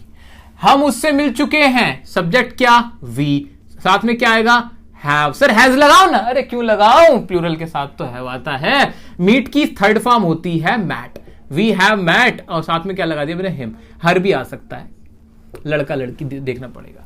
वह तुमसे मिल चुका है, वो पहले मिला हुआ है आपसे, तो यानी वो काम हो चुका है पूरा। तो वह तुमसे मिल चुका है, तो इसके लिए क्या आ जाएगा, लड़का है तो क्या आएगा, ही हैज मैट यू। ये कुछ एग्जांपल्स हमने कर लिए। इसके नेगेटिव पे आ जाते हैं। नेगेटिव में और इसमें फर्क क्या होगा, आप खुद सोचो दिमाग से, नेगेटिव में और इसमें फर्क क्या होगा। कोई फर्क नहीं होगा, सिर्फ लग जाएगा नॉट लगेगा, NOT नॉट। तो अब ये दो एग्जाम्पल मैंने आपके लिए दे दिए हैं, ये मैं नहीं करूंगा, ये आप मुझे करके बताओगे। कुछ नहीं करना है, हैजर के बाद बस नॉट लगा देना। आपकी हिंट के लिए वर्ब की फॉर्म बता देता हूं। देखने की इंग्लिश हो जाती है सीन, और पहुंचने की इंग्लिश हो जाएगी, थर्ड फॉर्म लिख रहा हूं मैं यहां पे आपके लिए, रीच्ड। तो ये है, ये क्या है, थर्ड फॉर्म। तो आपको अगर दिक्कत आएगी तो इसमें आएगी, ये मैंने आपके लिए लिख दी फॉर्म, ये है थर्ड।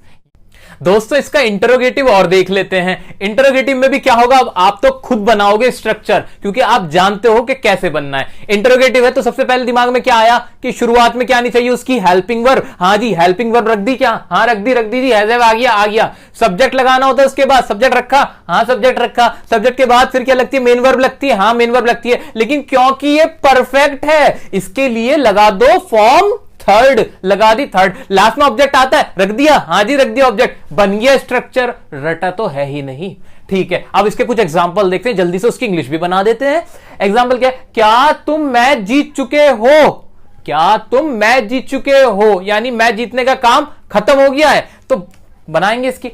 तो सबसे पहले तो सब्जेक्ट क्या है, यू, इसके लिए क्या आ जाएगा, हैव, फिर आ जाएगा सब्जेक्ट, और जीतने की इंग्लिश होती है विन, वॉन, तो हैव यू वॉन, और लास्ट में क्या आ जाएगा, object, have you won the match. अच्छा, अगला एग्जांपल है, क्या तुमने काम कर लिया है, जो आप काम कर रहे थे, जो काम करते हो, वो काम क्या आपने पूरा कर लिया है, प्रेजेंट में पहले से चल रहा था और आपने फिनिश कर लिया है। तो हम बोलेंगे, अच्छा यहां वर्ड कीवर्ड है। याद रखना कि जो परफेक्ट होगा ना, ये है की आवाज निकलेगी, क्योंकि प्रेजेंट का परफेक्ट होगा।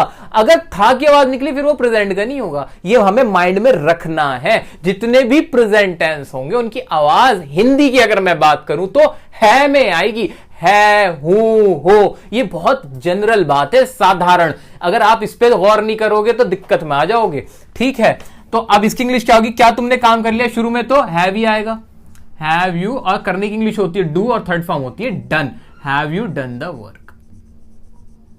सर ये भी हो गया। अब कोई भी एग्जांपल आपकी मर्जी से आप उसकी हिंदी लिखो और इंग्लिश बना दो, कोई टेंशन वाली बात ही नहीं है। अच्छा, इसके डबल इंटरोगेटिव होंगे, बिल्कुल होंगे, क्यों नहीं होंगे। डबल इंटरोगेटिव में क्या चेंज होगा, सर कोई चेंज नहीं होने वाला। डबल इंटरोगेटिव में हम बस क्या करने वाले हैं कि स्ट्रक्चर जो है ये हमारा ये वाला, उससे पहले हम लिखने वाले हैं WH फैमिली, जो हम करते भी हैं, लगा दो WH फैमिली। अच्छा, अपनी कॉपीज में आप अलग अलग ही लिखना, ये तो मैंने अपनी सुविधा के लिए, यहां थोड़ा सा मैं सेल्फिश हो रहा हूं, अपनी सुविधा के लिए कि दोबारा ना लिखना पड़े, मैं यहां से इसको रब करके लिख रहा हूं, आप अलग अलग लिखोगे।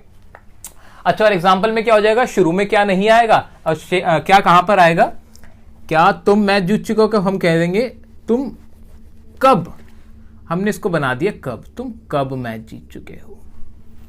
क्या तुमने काम कर लिया को हमने कह दिया तुमने काम कैसे कर लिया है।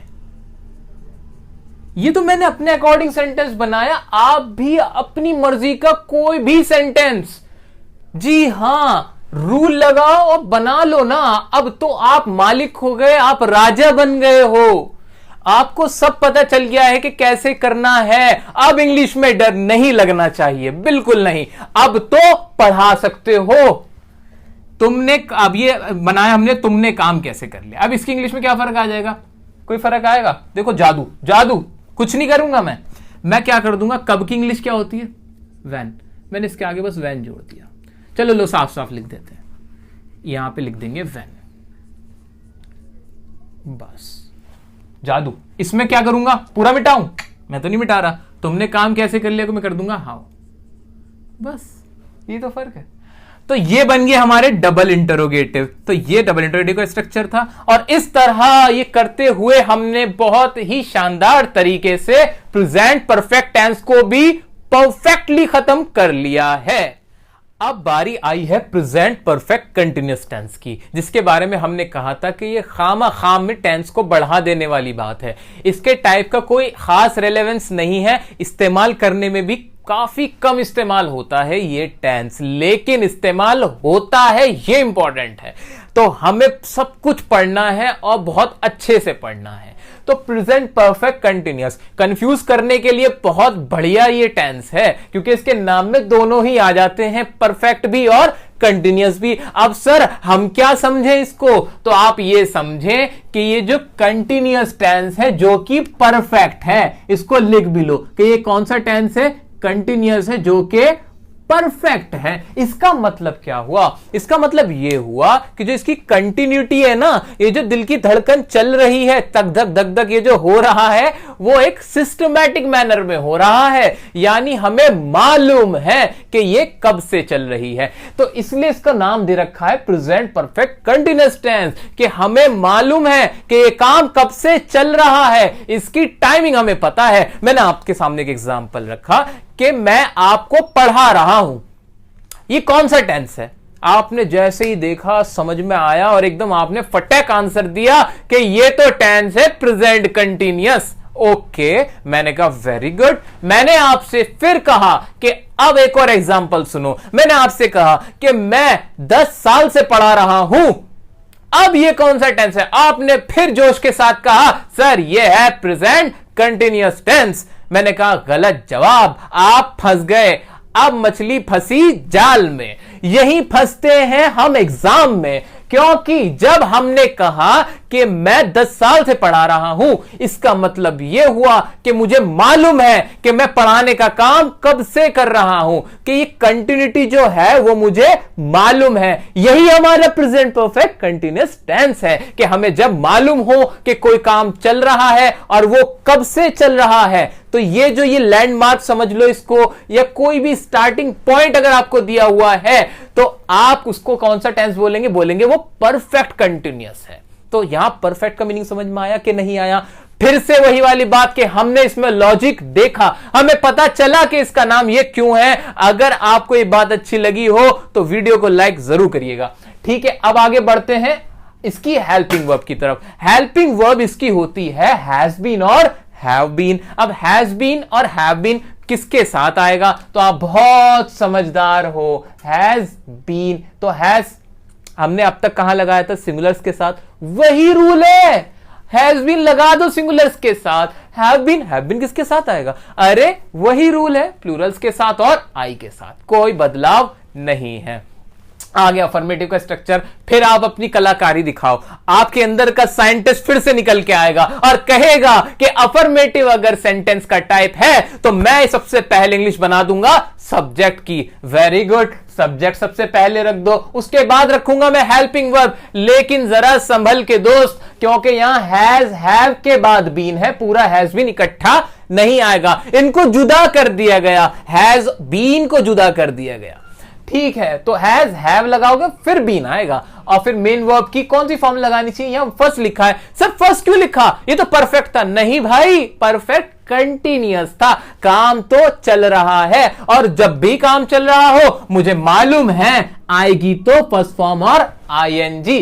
क्या हमने अच्छे से समझा इसको, बिल्कुल। तो यहां आ गया आईएनजी और मेन वर्ब की फर्स्ट फॉर्म लगेगी, ठीक है। फिर आएगा ऑब्जेक्ट, और एक मजेदार बात क्या आ जाएगी कि लास्ट में आएगा सिंस या फॉर। अब ये क्या है उसको हम एग्जांपल से समझते हैं।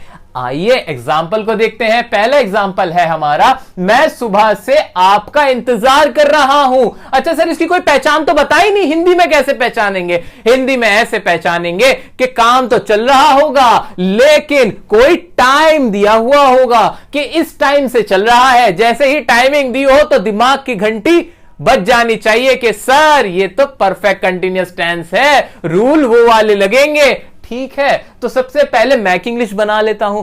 मैक इंग्लिश क्या होगी? मैक इंग्लिश बन जाएगी आई, और आई के साथ क्या आएगा आपका? आई के साथ आपका आएगा हैव बीन, और फिर क्या आएगी? वर्ब। वर्ब क्या है इसमें? इंतजार करना, आई हैव बीन। वेट, और वेट के साथ क्या लग जाएगा? ING, waiting for you. और लास्ट में सिंस फॉर का इस्तेमाल है, वो कैसे होगा? तो गाइस यहां पर एक टाइमिंग दी गई होती है कि नहीं? हां, सुबह, शाम, रात, 2 घंटा, 1 महीना, 1960, 2000, 2 मिनट, कोई भी टाइमिंग दी गई होगी, उस टाइमिंग से पहले लग जाएगा सिंस या फॉर। अब एक और सवाल, सिंस किसके साथ, फॉर किसके साथ? सिंस आएगा डेफिनेट टाइमिंग्स के साथ, जो टाइमिंग पक्की है, मुझे पता है, यानी जिन्हें मैं अच्छे से समझ सकता हूं। हां, ये यही है, एग्जैक्टली यही है। इसका मतलब क्या? जैसे मैंने कोई तारीख बोली, मैंने कहा 24 अक्टूबर 1960। अब ये तारीख पक्की है। मैंने कहा 10 दिन, क्या ये पक्की है? 10 दिन कहां देखते हो? 10 दिन तो कोई भी हो सकते हैं। लेकिन जब मैंने कहा कि 24 अक्टूबर 1960 ये पक्की टाइमिंग है, तो पक्की टाइमिंग्स के लिए आप लगाओगे सिंस, और जो पक्की नहीं है उसके लिए लगाओगे फॉर। इसको भी एग्जांपल्स करते हुए हम और अच्छे से समझते हैं। तो यहां पर क्या था? मैं सुबह से आपका इंतजार कर रहा हूं। सुबह को हम मानते हैं एक पक्की टाइमिंग, क्योंकि डेफिनेट है कि सुबह एक डेफिनेट टाइमिंग है। सुबह, रात, शाम, इन सबके साथ लगेगा सिंस। तो अब क्या आएगा? I have been waiting for you, लगा सिंस, और फिर वो टाइमिंग आ गई सिंस मॉर्निंग। आइए अब अगला देख लेते हैं। वह 2 दिन से कोशिश कर रहा है। अब इसमें भी कोशिश कर रहा है, कब से कर रहा है? 2 दिन से कोशिश कर रहा है। लिखो ना, ही हैज बीन लिख दूं, बिल्कुल लिख दो। उसके बाद कोशिश करने की ट्राई, ट्राई के साथ क्या लग जाएगा? Trying. He has been trying. अच्छा 2 दिन है, अब सिंस लगाऊं कि फॉर लगाऊं? मैं लगाऊंगा रूल, जी हां, रूल के हिसाब से चलूंगा। अब ये जो 2 दिन है, क्या पक्की टाइमिंग है? नहीं, मुझे ऐसा नहीं लगता। क्यों? 2 दिन कौन से, ये मुझे मालूम नहीं है। अगर यहां लिखा हुआ होता कि 2 दिसंबर, तो मैं कहता हां 2 दिसंबर तो कैलेंडर की एक पक्की डेट है, लेकिन 2 दिन तो कोई भी हो सकते, मुझे मालूम ही नहीं है। तो मैं यहां क्या लगाऊंगा? He has been trying for 2 days। तो ये भी हमने कर लिया जी। अगला सेंटेंस है, तुम 1980 से दिल्ली में रह रहे हो। तुम 1980 से दिल्ली में रह रहे हो। दिल्ली में तो रह रहे हो, कंटिन्यूअस तो है, लेकिन 1980 से है, तो ये हुआ हमारा परफेक्ट कंटिन्यूअस। इसको बनाते हैं ना, तो तुम की इंग्लिश तो मैं क्या लिख दूंगा? यू के साथ हैज बीन लगा देता हूं। नहीं ना, यू के साथ लगेगा हैव बीन। ठीक है, बिल्कुल सही बात, यू के साथ लगेगा हैव बीन, क्योंकि ये प्लूरल है। यू हैव बीन रहने की इंग्लिश होती है लिव, रिसाइड, जो भी आप लगाना चाहो। You have been living in Delhi, और अब क्या लगा दूं? 1980 है, सिंस लगाऊं के फॉर? आपको मालूम ही है 1980 एक पक्की टाइमिंग है, सिंस लगा दोगे, सिंस 1980। तो इस तरह हमने इन एग्जांपल्स की मदद से इसका पूरा स्ट्रक्चर समझ लिया। इसमें आपके कहीं ना कहीं सिंस वर्सेस फॉर की प्रेपोजिशन के रूल भी साथ में खत्म हो रहे हैं, तो ध्यान से इसको आप एक बार पढ़ लेना। अब आ जाते हैं नेगेटिव की तरफ। नेगेटिव की तरफ क्या चेंज होगा? कुछ भी नहीं, नॉट लगता है, बस वही रूल जो अब तक पढ़ते हुए आ रहे हैं ना हम, वही लगेगा। बस नोट में भी थोड़ा सा दिक्कत है, बीन के बीच में नॉट लगेगा। आपका बेटा 2 दिन से स्कूल नहीं आ रहा है। स्कूल तो आ ही नहीं रहा है, वो तो ठीक है भाई, ना आने का काम तो चल रहा है भाई साहब, लेकिन अगर 1 दिन की बात होती तो ठीक है, वो 2 दिन यानी टाइमिंग दे दी। 2 दिन से नहीं आ रहा। कहां जा रहा है आपका लड़का? तो देखते हैं कहां जा रहा है। आपका बेटा 2 दिन से स्कूल नहीं आ रहा है। बनाते हैं इसकी इंग्लिश। योर सन आ जाएगा, बिल्कुल आ जाएगा, सब्जेक्ट आ जाएगा। योर सन आपका लड़का 1 है, क्या लिखा मैंने? हैज बीन, हैज लगा दिया। अच्छा, गलती हो गई, नॉट तो सर आपने लगाया ही नहीं, तो इसको हटाओ और लिखो क्या? Not. Your son has not been. और आने की इंग्लिश क्या होती है? Coming. Your son has not been coming to school, और कब से नहीं आ रहा? 2 दिन से। कौन से 2 दिन मुझे मालूम नहीं है, तो क्या लिखूंगा? 4 2 days। सिंपल। आगे आ जाओ। प्रियंका शाम से अपना लेसन याद कर रही है। कब से लेसन याद कर रही है सर? शाम से। शाम से याद कर रही है, उसे अब तक याद नहीं हुआ है। ठीक है, इसकी बना लेते हैं। क्या हो जाएगी इसकी इंग्लिश? यहां लिख देते हैं साफ साफ, प्रियंका, और प्रियंका सिंगुलर है तो मैंने इसलिए लगाया इसके साथ हैज नॉट बीन। याद करने की इंग्लिश होती है लर्न, और लर्न के लिए क्या लग जाता है? आईएनजी लगेगा। क्यों लग जाता है जी? क्योंकि कंटिन्यूअस है। Has not been learning her lesson, और शाम से। शाम के लिए हमने पढ़ा डेफिनेट टाइमिंग, हम लगाएंगे सिंस इवनिंग। अच्छा देखो, एक बार इसको पढ़ के देखते कैसा लगता है। Priyanka has not been learning her lesson since evening. ऐसा लग रहा है कि आपने तो पता नहीं कौन सा सेंटेंस बोल दिया। यही होता है आपके साथ। कोई भी अगर आपसे ये सेंटेंस बोल देता है तो आपको लगने लगता है पता नहीं उसने कितनी हाई क्लास की इंग्लिश बोल दी, बड़ी एडवांस बोल दी, हमारे तो सर पे बाउंसर गया। सर आप भी यही बोलोगे, इसमें कुछ भी नहीं था, कुछ भी नहीं है इसके अंदर, सिंपल सी चीजें हैं। तो इसको अच्छे से समझ लो, घोट लो, पक्का कर लो और यूज करना शुरू कर दो। अच्छा, इसके इंटरोगेटिव होंगे? बिल्कुल होंगे। रूल वही वाला, वही पुराना रूल। सबसे पहले helping verb, subject, main verb, object. जी हां, सबसे पहले हैज हैव लगाया कि नहीं? लगा दिया। फिर लेकिन सब्जेक्ट लगेगा और उसके बाद बीच में बीन आएगा, तो थोड़ा सा डिफरेंस है, लिटिल सा, वो आप देख लेना। बीन प्लस मेन वर्ब की फर्स्ट फॉर्म वही आईएनजी रहेगी, ऑब्जेक्ट प्लस सिंस। एग्जांपल के साथ समझेंगे। क्या तुम 10 साल से यहां काम कर रहे हो? 10 साल, दिमाग में घंटी बजनी चाहिए। क्यों?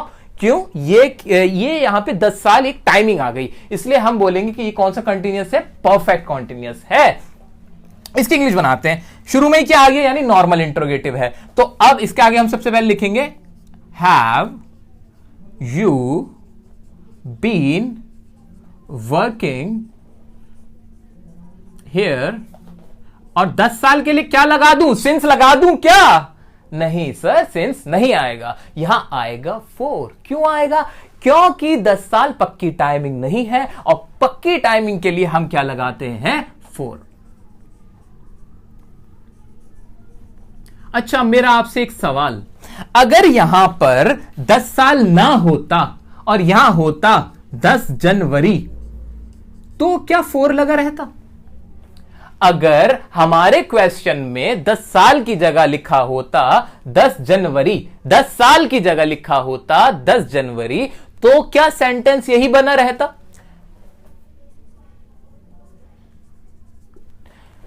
जी 10 जनवरी कोई पक्की टाइमिंग है, डेफिनेट है, कैलेंडर में दिखती है, बिल्कुल दिखती है। क्या यहां पे सिंस लगना चाहिए? जी हां लगना चाहिए, तो लगा देंगे। 4 हटा देंगे इस कंडीशन में, यहां 4 हटा देंगे, यहां क्या लग जाएगा? फिर सिंस लग जाएगा। तो ये तो इंटरोगेटिव था। अच्छा, डबल इंटरोगेटिव कराने की क्या मुझे जरूरत है इसके अंदर? डबल इंटरोगेटिव पहली बात तो बहुत कम इस्तेमाल होता है, इसका रेयरली इस्तेमाल होता है। स्टिल आपको हम स्ट्रक्चर बता देते हैं, स्ट्रक्चर के अकॉर्डिंग आप एक बार बना के जरूर देख लीजिएगा। स्ट्रक्चर में बहुत बड़ा चेंज है, स्ट्रक्चर में इतना बड़ा चेंज है कि आपकी आंखें फटी रह जाएंगी, आपके कानों में से धुएं निकलने लगेंगे। बहुत बड़ा चेंज। अब देखते हैं क्या होगा। देखिए, जल्दी से देखिए, हैज हैव पूरा रब करते हैं और जल्दी से हम कर लेते हैं।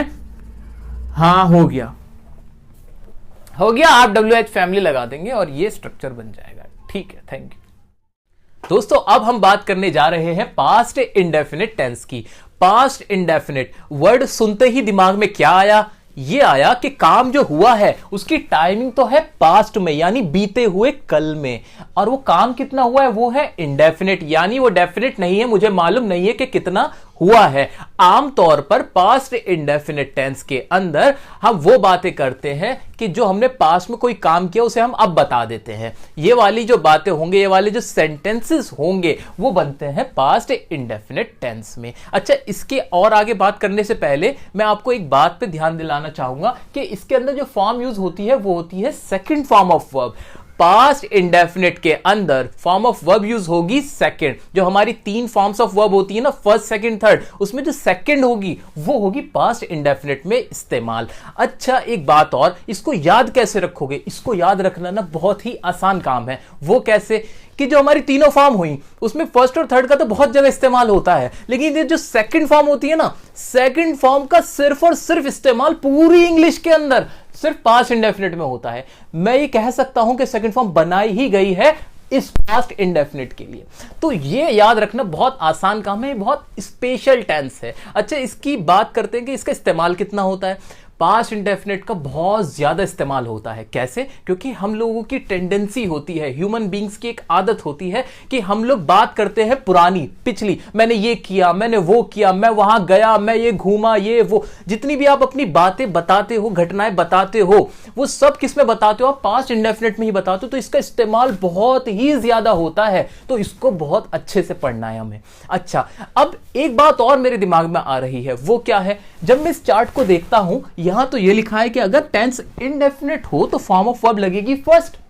आप समझ पा रहे हैं मैं क्या कह रहा हूं? मैं कहना ये चाहता हूं कि हमने तो ये पढ़ा है कि अगर कोई भी टेंस है वो इंडेफिनिट है तो उसके साथ फॉर्म तो लगेगी वर्ब की, मेन वर्ब की फर्स्ट। लेकिन पास्ट इंडेफिनिट में सेकंड फॉर्म कैसे आ गई?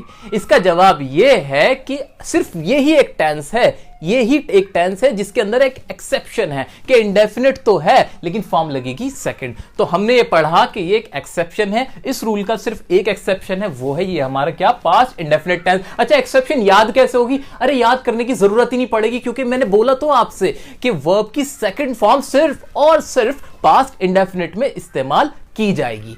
ओके अब आगे बात करते हैं इसकी। पास्ट इंडेफिनिट की हिंदी में कैसे पहचान याद रखोगे? हिंदी में पहचान इसकी होती है कि कोई भी सेंटेंस जब हम हिंदी में बोलते हैं तो उसके आखिर में आवाज आती है आ, ई, ए, ओ, ता था, ती थी, ते थे, इन पे खत्म होता है। ये तो हो गई रटने वाली बात। नॉर्मली मैंने बोला है कि कोई भी आपने घटना बताई कि ऐसा हुआ, मैं वहां गया, मैंने ये किया, मैंने वो किया, मैंने खाना खाया, हम उससे मिले, इस तरह की जो भी घटनाएं होती हैं, इवेंट्स होते हैं जो घट चुके होते हैं पास्ट में, उसको हम बताते हैं पास्ट इंडेफिनिट टेंस में। आइए एग्जांपल्स की मदद से हम इसको और अच्छे से समझते हैं। इसका अफर्मेटिव सबसे पहले देखेंगे। अफर्मेटिव का क्या स्ट्रक्चर होगा? अफर्मेटिव का अब तक आप बनाना जान चुके हो स्ट्रक्चर। सबसे पहले तो सब्जेक्ट ही आएगा, हाँ जी सब्जेक्ट ही आएगा। अच्छा फिर मेन वर्ब की सेकंड फॉर्म, ये भी अब समझ में आ चुका है, हमने पढ़ा है कि पास्ट में सेकंड फॉर्म लगती है। अच्छा इसमें और प्रेजेंट इंडेफिनिट में कुछ सिमिलैरिटी आपको नजर आ रही है? हाँ एक सिमिलैरिटी है, प्रेजेंट इंडेफिनिट के अफर्मेटिव में भी सब्जेक्ट के बाद कोई हेल्पिंग वर्ब नहीं थी। हाँ इसके अंदर भी कोई हेल्पिंग वर्ब नहीं है। तो ये दोनों कहीं ना कहीं कुछ ना कुछ तो इनका रिश्ता जरूर है। टाइम तो अलग है, वक्त तो इनका दूसरा है, लेकिन फिर भी इनके अंदर कुछ ना कुछ सिमिलैरिटी है। बिल्कुल। तो इन दो ही टेंस में ऐसा होता है, प्रेजेंट इंडेफिनिट के अफर्मेटिव में और पास्ट इंडेफिनिट के अफर्मेटिव में, कि सब्जेक्ट के बाद हेल्पिंग वर्ब का इस्तेमाल नहीं होता। तो अच्छा तो क्या मुझे एक और पहचान समझ में आई? हाँ अगर इंग्लिश पढ़ रहा हूं मैं, मान लो मैं एक न्यूज़पेपर पढ़ रहा हूं और मुझे पहचान करनी है कि कौन से टेंस में इसकी हिंदी कैसे बनाऊं, तो उसका एक और तरीका भी निकल के आया मेरे पास। क्या? कि सब्जेक्ट हो कोई और उसके फौरन बाद, जस्ट उसके बाद में क्या हो, वर्ब की सेकंड फॉर्म हो, तो मैं समझ जाऊंगा कि इसकी हिंदी जो भी बनेगी वो पास्ट इंडेफिनिट की बनेगी, यानी उसके आखिर में आ, ई, ए, ओ, ता था, ती थी, इस तरह की आवाज निकलेगी। वो काम ऐसे होगा। तो ये मैंने आपको बताई न्यूज़पेपर या क्वेश्चंस में इंग्लिश से हिंदी कैसे बना सकते हो, उसकी ये ट्रिक थी। तो नोट कर लेना। वीडियो अगर अच्छी लग रही है तो लाइक जरूर करना दोस्तों, ठीक है। अब आगे देखेंगे, लास्ट में आ जाएगा ऑब्जेक्ट, ठीक है। तो ये तो अफर्मेटिव का स्ट्रक्चर था। अब इसके सेंटेंस की बात कर लेते हैं। सेंटेंस है वह आया, हम उससे मिले, पास्ट की बात है, हम उससे मिले, मुझे मेरे पापा ने बुलाया, मेरे पापा ने मुझे बुलाया। अच्छा अब वही पहचान जो हिंदी की रटने वाली बात ये हुई, हिंदी की ये कि देखो ये आया, आ की आवाज आई, उससे मिले, ए की आवाज आई, मुझे मेरे पापा ने बुलाया, इसमें भी आ की आवाज आई। या कोई सेंटेंस हो सकता है कि मैं आपसे मिलना चाहता था, तो उसमें ता था आवाज आ जाती, ठीक है। हम आपसे कहना चाहते थे आवाज आ जाती।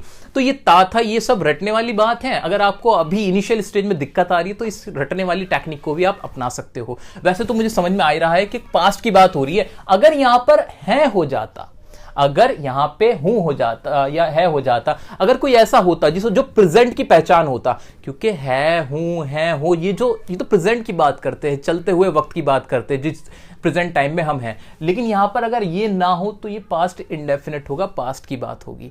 तो प्रेजेंट परफेक्ट टेंस में हमेशा है, हूं, होगा। मैं कंपैरिजन क्यों करा रहा हूं आपको, इसलिए करा रहा हूं कि कोई भी डाउट, एक सिंगल डाउट भी ना रहे कि सर अगर यहां होता वह आया है, अगर है लगा हुआ होता तो पास्ट कभी नहीं होगा, कभी भी नहीं होगा। कभी भी है, हूं, है, हो तो पास्ट वो हो ही नहीं सकता। ये तो सिंपल सी बात है, लॉजिकल है। सेंस ऑफ ह्यूमर लगाओगे थोड़ा सा समझ में आएगा। अच्छा, हम उससे मिले, लेकिन यहां पर कुछ नहीं हो, अगर यहां कुछ नहीं हो तो समझ जाना कि ये पास्ट की बात है और पास्ट का इंडेफिनिट है। ओके, इसको बनाने का तरीका क्या है? बहुत सिंपल है, स्ट्रक्चर रखा है। अब तो आप इतने एक्सपर्ट हो चुके हो कि आप झट से बना दोगे इसको। आओ बनाते हैं। सब्जेक्ट क्या है इसके अंदर? वह की इंग्लिश क्या हो जाएगी? वह की इंग्लिश होगी हमारी ही क्यों होगी सर? इसलिए होगी क्योंकि ही है लड़का। ओके, बनाते हैं इसको। तो यहां लिखा मैंने ही। अच्छा, सेकंड फॉर्म क्या होगी इसकी? आया कम होती है फर्स्ट फॉर्म और सेकंड फॉर्म हो जाती है केम। तो ये सेंटेंस बन गया ही केम, दैट्स इट। अगले पे आते हैं। हम उससे मिले। हम सब्जेक्ट क्या है? हम वी।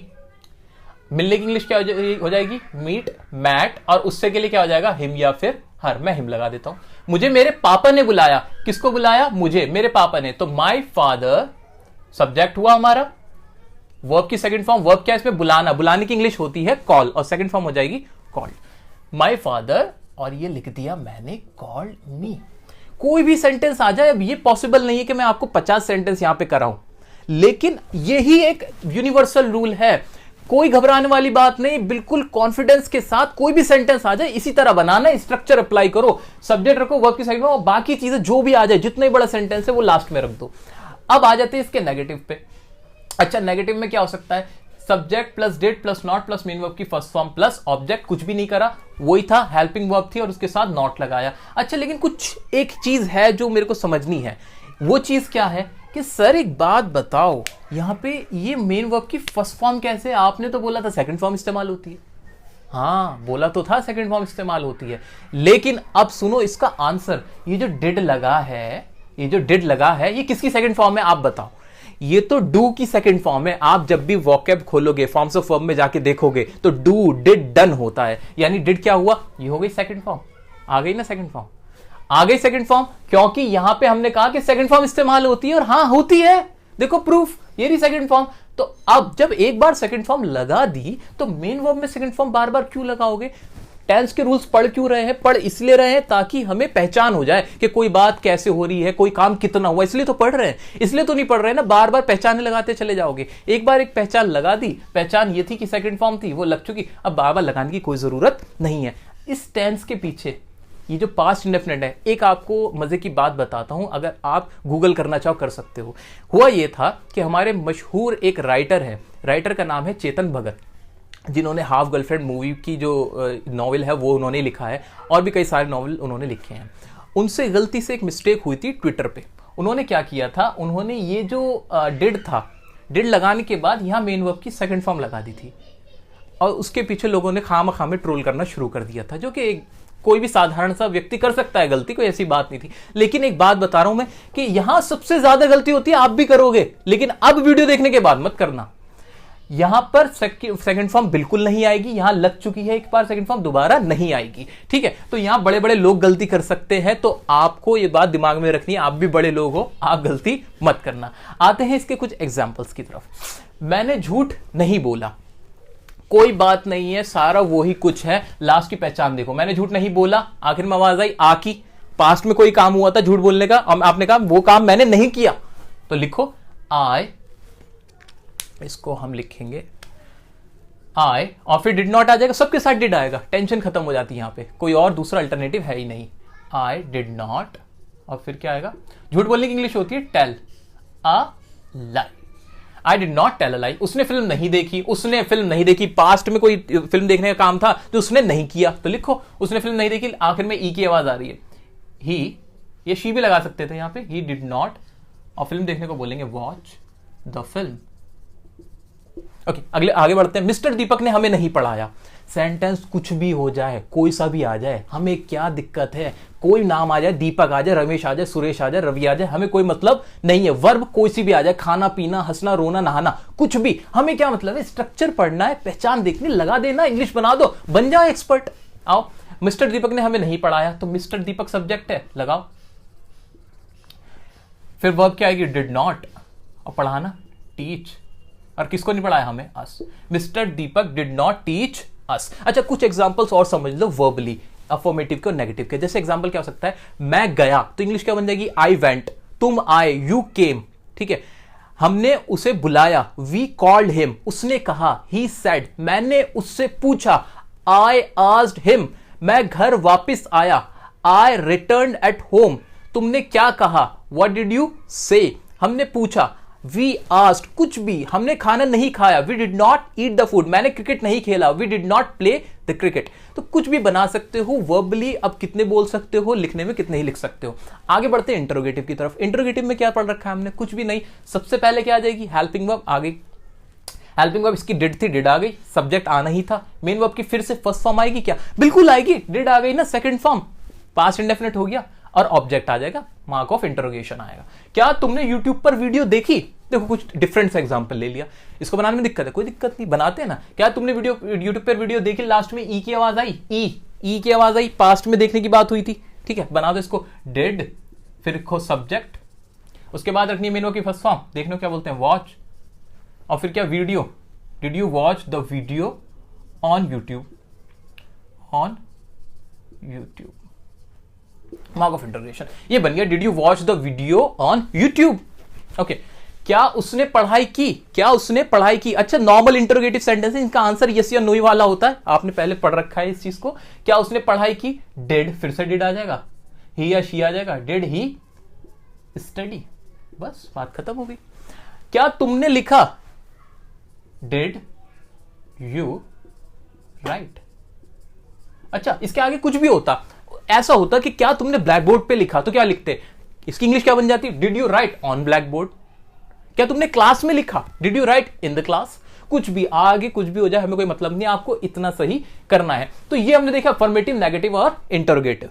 ठीक है, अब बचता है एक डबल इंटरोगेटिव। डबल इंटरोगेटिव का आपके लिए होमवर्क है, स्ट्रक्चर बना के दिखाना क्या हो सकता है, और वही कान से धुएं निकल जाएंगे और आपकी बिल्कुल हवा खराब होने वाली है, क्योंकि बहुत ही मुश्किल होता है डबल इंटरोगेटिव। जी हाँ, बहुत मुश्किल। क्या होता है? कुछ नहीं होता जी, डिड से पहले क्या लग जाएगी? WH, family.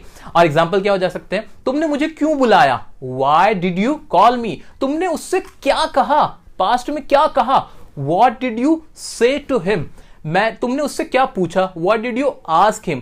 तुम वहां क्यों गए? Why did you go there?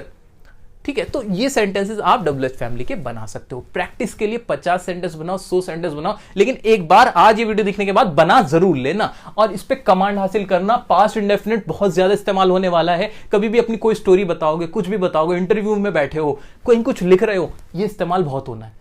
तो ये हमने आज देखा, बड़े अच्छे से समझ लिया है। अब आगे बढ़ते हैं हम अपने पास्ट कंटिन्यूअस की तरफ। दोस्तों, अब हम पहुंच चुके हैं पास्ट कंटिन्यूअस टेंस पे।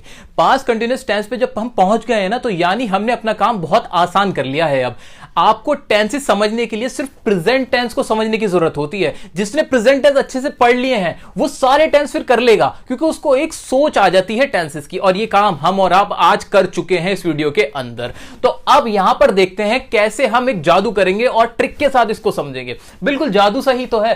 पास्ट कंटिन्यूअस टेंस, अब पढ़ना कौन सा है? Past continuous. और पढ़ कौन सा चुके हैं हम पढ़ चुके हैं प्रेजेंट कंटिन्यूअस टेंस। ये हमने पढ़ लिया है। ठीक है, अब इसमें और इसमें मुझे फर्क बताओ आप। इसमें और इसमें डिफरेंस मुझे दिख रहा है। कंटिन्यूअस तो कंटिन्यूअस है, टेंस तो टेंस है, पास्ट प्रेजेंट। सिर्फ फर्क किस चीज का है?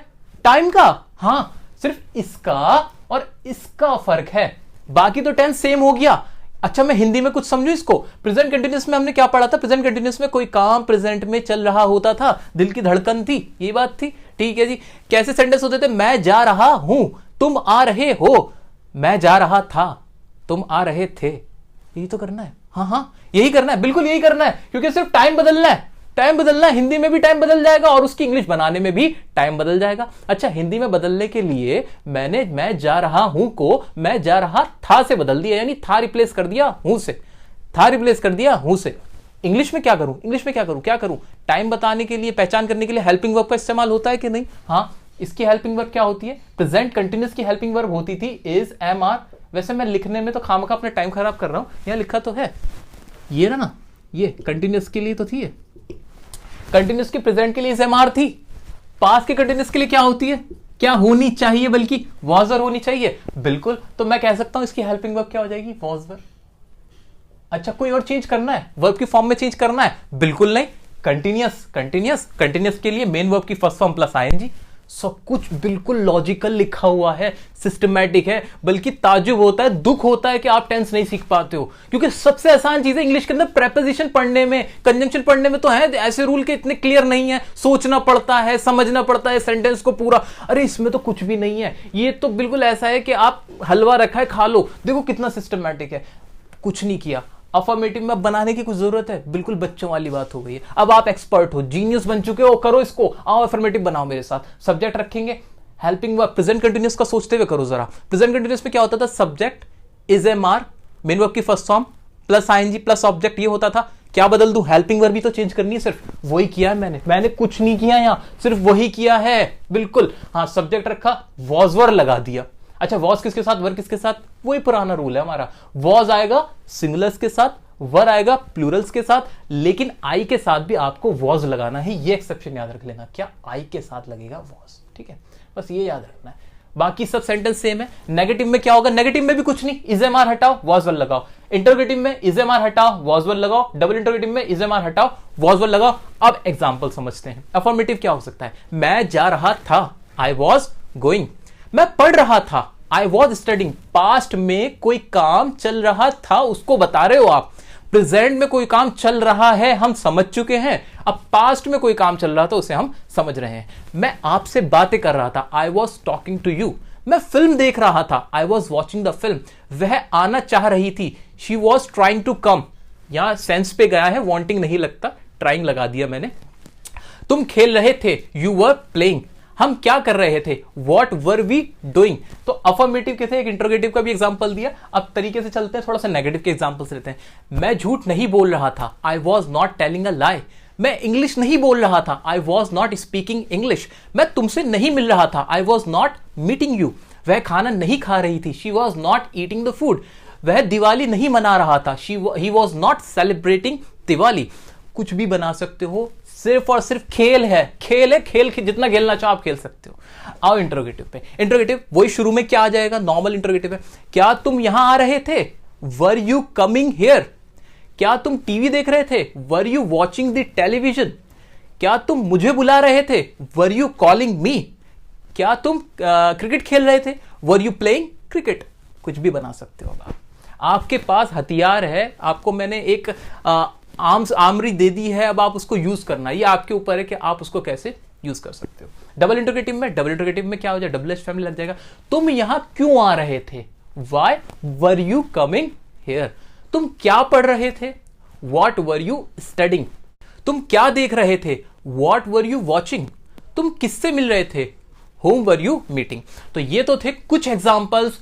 जितने एग्जाम्पल आप बनाना चाहो, बिल्कुल कोई भी गलती नहीं होने वाली है, क्योंकि सब कुछ क्लियर है, सब कुछ आपके हाथ में, स्ट्रक्चर आपने बनाए हैं, ये कहीं से उठ के नहीं आए, आपने खुद बनाए हैं, बहुत इजी है। दोस्तों अब बारी आई है पास्ट परफेक्ट टेंस की। पास्ट परफेक्ट टेंस क्या होता है, इसके नाम से समझ में आता है कि काम तो हुआ पास्ट में, और वो काम कैसा है, परफेक्ट है। यानी पास्ट में कोई काम जब पूरा हो चुका था उसको हम बताते हैं, तो हम बोलेंगे वो कौन सा टेंस होगा, पास्ट परफेक्ट टेंस होगा। अच्छा सर ये क्या मतलब हुआ, इसका मतलब ये हुआ कि जैसे मैंने आपसे कहा कि मैं क्रिकेट खेल चुका था, मैं आपसे मिल चुका था, हम वहां जा चुके थे, हम इंग्लिश सीख चुके थे। तो इस तरह के सेंटेंस मैंने इसमें ये कहने की कोशिश की है कि हमने पास्ट में वो सारे काम कर लिए थे, पूरे हो चुके थे। अच्छा पास्ट इंडेफिनिट और पास्ट परफेक्ट दोनों में फर्क क्या है, आप फर्क ढूंढते हैं।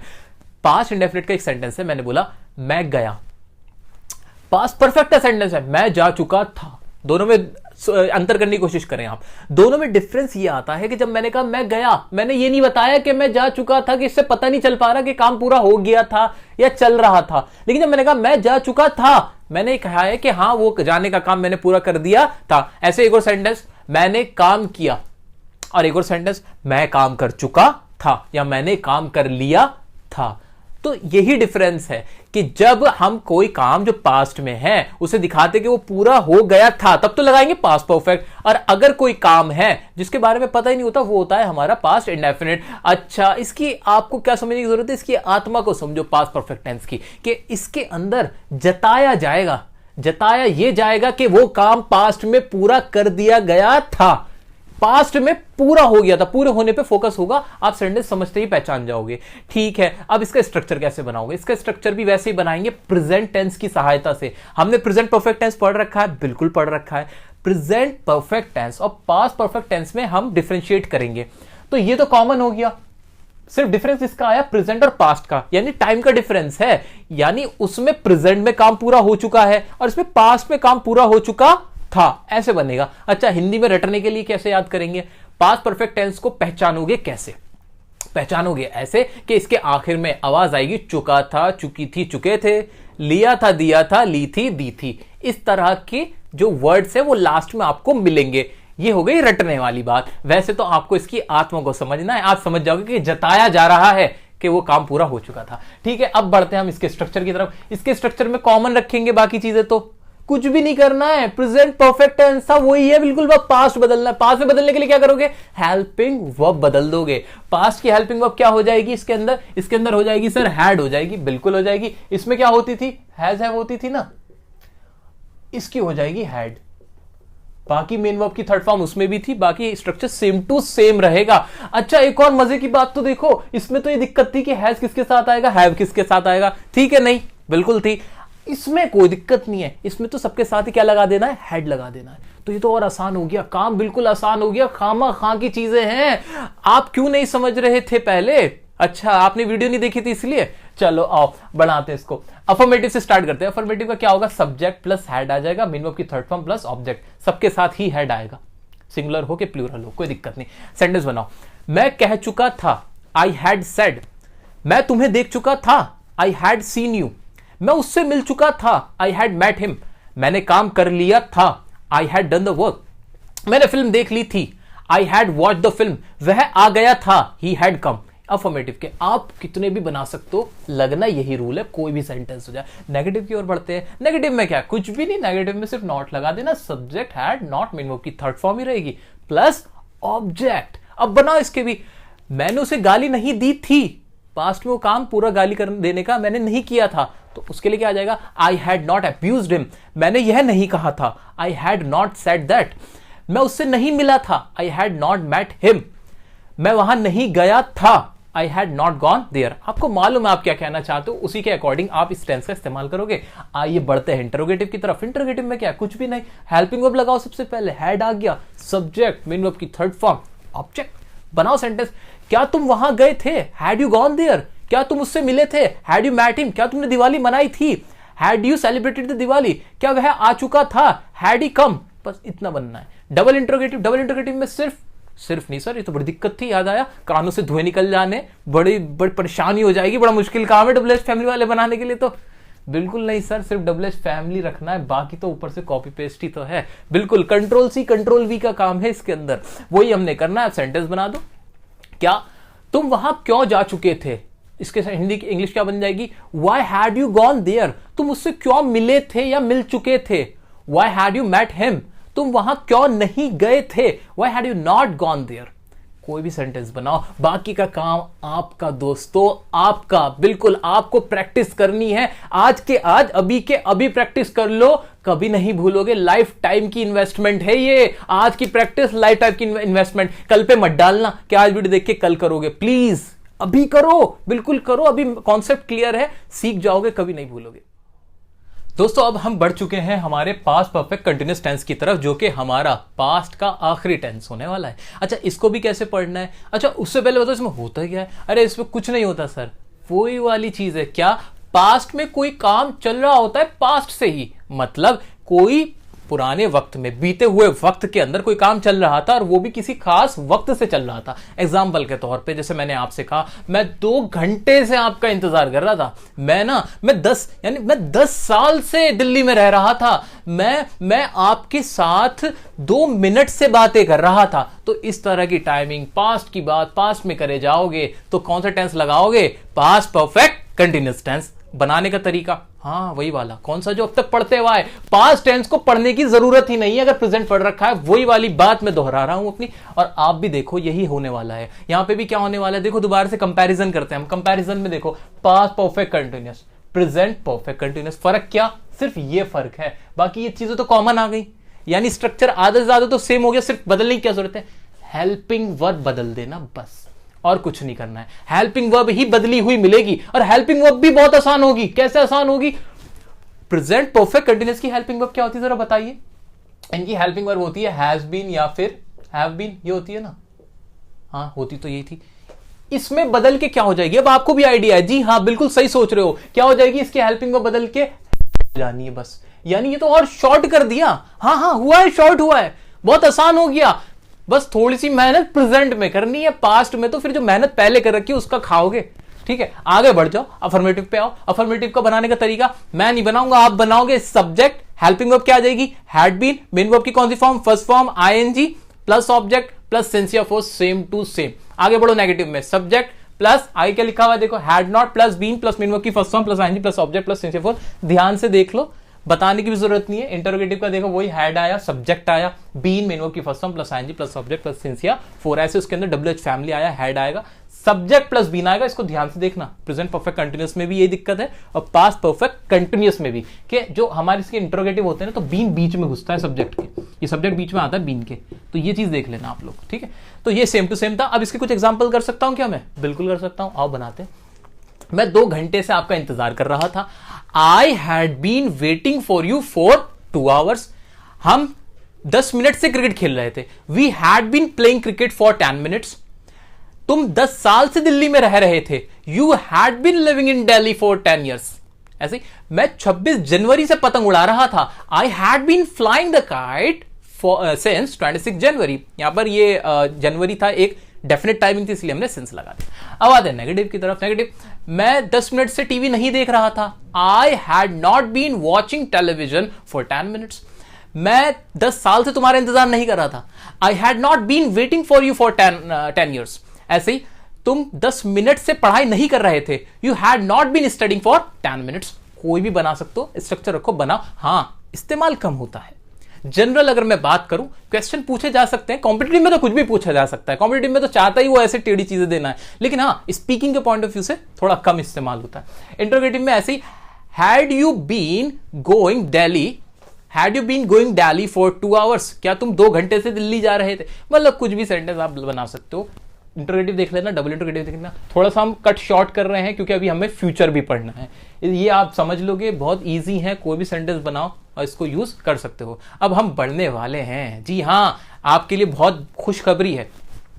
कैसा लग रहा है एक नया जन्म लेते हुए, कैसा लगा। ये वीडियो देखने से पहले आप कुछ और थे, अब कुछ और हो गए हो। जहां तक इंग्लिश की दुनिया की बात है, अब लग रही हैं चीजें काफी आसान थी। 70% इंग्लिश टेंस है, 70%, जी हाँ लिख के रखो, 70% इंग्लिश में टेंस ही तो होता है। जिसने टेंस कर लिया उसे 70% इंग्लिश आती है, यानी उसको सारा कुछ इसी में घूमता रहता है। तो आपको एक नया जन्म मिला है, तो आपको खुशी होनी चाहिए। मेरी तरफ से बहुत बहुत बधाई। अब हम बात करने वाले हैं आपके फ्यूचर की, जी हाँ, आपके फ्यूचर टेंस की बात करने वाले हैं। फ्यूचर टेंस यानी कोई काम होगा, कब होगा, आने वाले कल में होगा, यानी कोई भी काम जो आने वाले कल में होगा उसकी इंग्लिश कैसे बनाएंगे, ये इसमें हम पढ़ने वाले हैं। स्टार्टिंग में भी हमने समझा था, इसकी हम स्टार्टिंग करेंगे फ्यूचर इंडेफिनिट टेंस से। वही वाला रूल है कि काम किस में होना है, फ्यूचर में, और काम कितना हुआ है इंडेफिनिट, यानी हमें मालूम नहीं है कि वो काम कितना होगा। अच्छा सर, ये तो मैंने बता दिया इस टेंस में किस तरह के सेंटेंस की बात होगी। अब इसको रटने वाली बात कुछ नहीं है, आखिर में आएगा गा गी गे। बहुत आसान टेंस है, गा गी गे आखिर में आता है। जैसे मैं जाऊंगा, मैं आऊंगा, तुम आओगी, तुम कहां जाओगे, तुम क्या करोगे, मैं उससे मिलूंगा, तुम हंसोगे, हम पढ़ेंगे, तुम इंग्लिश बोलोगे, हम वीडियो देखेंगे, हम वीडियो को लाइक करेंगे, हम चैनल को सब्सक्राइब करेंगे। तो ये वाली बातें होंगी किसमें, फ्यूचर इंडेफिनिट टेंस में। पता नहीं कि काम पूरा होगा कि नहीं, वो तो आप करके बताओगे। ठीक है, अब इसकी हेल्पिंग वर्ब, सर पेश है आपकी हेल्पिंग वर्ब का चार्ट। इंडेफिनिट हो तो कौन सा आएगा, मेन वर्ब की फर्स्ट फॉर्म, यानी इसकी फॉर्म कौन सी हो गई, फर्स्ट। इसकी हेल्पिंग वर्ब क्या लिखी है क्या मेरे पास, हाँ फ्यूचर की हेल्पिंग वर्ब हो गई विल और शैल। विल या शैल जरा कहे तो ज्यादा प्रॉपर होगा, तो विल या शैल से तो पता लगेगा कि ये फ्यूचर है, बात खत्म। वर्ब की फर्स्ट फॉर्म आएगी, बिल्कुल वही। अब तो मेरे कराने की भी जरूरत नहीं है, अब तो आप कैपेबल हो खुद करने के लिए। जी हाँ, अब आप पढ़ाओगे, अब आप पढ़ोगे नहीं, अब आप पढ़ाओगे, अब इस लेवल पे आप आ चुके हो। तो इसके अफर्मेटिव से स्टार्ट कर लेते हैं। हिंदी में रट्टा मार लिया, कॉन्सेप्ट समझ लिया, अब इसके स्ट्रक्चर देख लेते हैं। सब्जेक्ट रखा, विल या शैल आया, मेन वर्ब की फर्स्ट फॉर्म आई और ऑब्जेक्ट आ गया। अच्छा सर एक बात बताओ, विल किसके साथ, शैल किसके साथ? फ्यूचर टेंस में कोई भी टॉपिक इतना इंपॉर्टेंट नहीं है, सिर्फ एक यही टॉपिक है जो इंपॉर्टेंट है, यही पार्ट है क्या कि विल किसके साथ आएगा और शैल किसके साथ आएगा। इसको हम ध्यान से समझ लेते हैं, बहुत आसान है, बहुत ज्यादा आसान है। विल शैल, शैल आएगा आई और वी के साथ, जहां सब्जेक्ट मेरा आई हो या वी हो, आई हो या वी हो, आई हो या वी हो, तो आएगा शैल और सबके साथ विल। इतना सा काम है। अभी बात पूरी नहीं हुई, बात क्या है आगे की। विल और शैल एक मॉडल वर्ब भी है। उसका मतलब क्या हुआ कि जब मैं कोई ऐसी बात कहूं जिसके अंदर कोई धमकी हो, जैसे मैंने कहा अगर आपने वीडियो को पूरा नहीं देखा तो हम आपको ब्लॉक कर देंगे, अगर इस तरह की कोई बात बोली, या अगर आपने वीडियो नहीं देखी हम वीडियो नहीं बनाएंगे।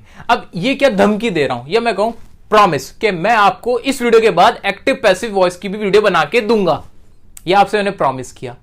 फ्यूचर में कोई बात प्रॉमिस हुई, धमकी दी, या मैंने कहा कि इस बार तो मैं एग्जाम क्रैक करके रहूंगा। अब ये क्या किया, डिटर्मिनेशन। मैंने एक खुद से वादा किया, या मैं कह सकता हूं कि एक मैंने प्रतिज्ञा ली, दृढ़ संकल्प जिसे हिंदी में कहते हैं, कि मैंने खुद से एक वादा किया, ये काम मैं करके रहूंगा।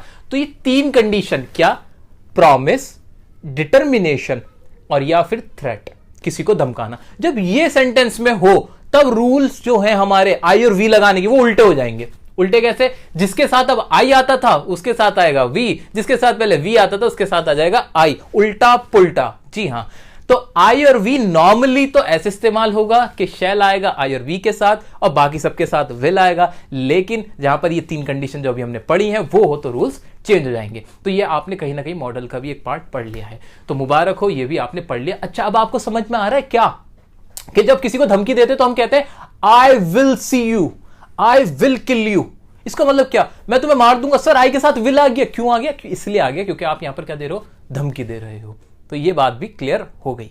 ओके, अब इसको पूरा एग्जाम्पल के साथ समझते हैं। अफर्मेटिव के पहले कुछ एग्जाम्पल्स ले लेते हैं। जैसे मैं जाऊंगा, आई शैल गो, तुम आओगे, यू विल कम, मैं तुमसे मिलूंगा, आई शैल मीट यू, मैं खाना खाऊंगा, आई शैल ईट द फूड। अच्छा यहां विल लगा सकता था, हाँ लगा सकता था। जब मैं अगर विल लगा देता तो उसका मतलब ये हो जाता पक्का मैं ये काम करूंगा ही। इसलिए क्या करते हैं हम लोग, जब बोलने के पर्पस से ज्यादातर क्या करते हैं, उसको आइल बोल देते हैं, तो उसमें खुद ही लगा लो क्या लगना है कि नहीं। हम बोलते हैं आल गो, अब इसमें मैंने बताया नहीं कि मैं शैल लगा रहा हूं कि विल, लेकिन अब समझ लो, लेकिन जब मुझे बोलना हो कि हाँ मैं आऊंगा ही, तब मैं विल जरूर बोलूंगा, आई विल गो। ओके, तो ये तो थे अफर्मेटिव के कुछ एग्जांपल। अब देखते हैं नेगेटिव। नेगेटिव में कुछ भी नहीं, वही सब्जेक्ट रखा, हेल्पिंग वर्ब आई ये, और इसके बाद आ गया नॉट, मेन वर्ब की फर्स्ट फॉर्म ऑब्जेक्ट। इसके बनाते हैं, मैं तुमसे नहीं मिलूंगा, I shall not meet you, मैं घर नहीं जाऊंगा, I shall not go to home, वह नहीं आएगी, शी विल नॉट कम, वह घर नहीं जाएगा, he will not go to home, मैं अखबार नहीं पढ़ूंगा, I will not read the newspaper. तो इस तरह से हमने नेगेटिव बनाया। इंट्रोगेटिव में भी कुछ नहीं है, क्या होगा इंट्रोगेटिव में, इंट्रोगेटिव में सबसे पहले हेल्पिंग वर्ब विल शैल आया, सब्जेक्ट प्लस मेन वर्ब की first form plus object. Okay, इसको बनाओ, विल यू कम टुडे, क्या आप कल क्या आज आप आओगे।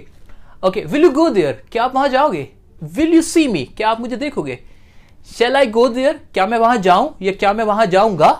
इस तरह से ये हमने देखे इंटरोगेटिव के। डबल इंटरोगेटिव के थोड़ा सा अब आप भी कर लो सर। डबल इंटरोगेटिव का भी स्ट्रक्चर आपके सामने रखा है, डब्ल्यूएच फैमिली है, विल शैल है, सब्जेक्ट मेन वर्ब की फर्स्ट फॉर्म ऑब्जेक्ट, वही कानों में से धुआं, वही सारी चीजें आ जाएंगी, डब्ल्यूएच फैमिली लग जाएगी, बहुत मुश्किल काम। तो ये हमने पहले भी देख रखा है, ये चीजें हमें प्रॉपर पता है कैसे इसका स्ट्रक्चर बना है। सेंटेंस आप बना सकते हो, चलो हेल्प कर ही देता हूं। अब आप कह सकते हो जैसे why will you go there, आप वहां क्यों जाओगे। व्हेन शैल आई कम, मैं यहां कब आऊंगा। ओके, तो इस तरह के सेंटेंस आप बना सकते हो, बाकी के अब आप बना के बताना मुझे, ठीक है। अच्छा, इसको पढ़ने का एक और तरीका यह है कि आप न्यूज़पेपर्स, मैगजीन्स, नॉवेल्स, इन सबको जितना भी पढ़ोगे ना तो ये सारे टेंस और अच्छे से क्लियर होते चले जाएंगे। अब आगे बढ़ देते हैं हम फ्यूचर कंटिन्यूअस टेंस पे।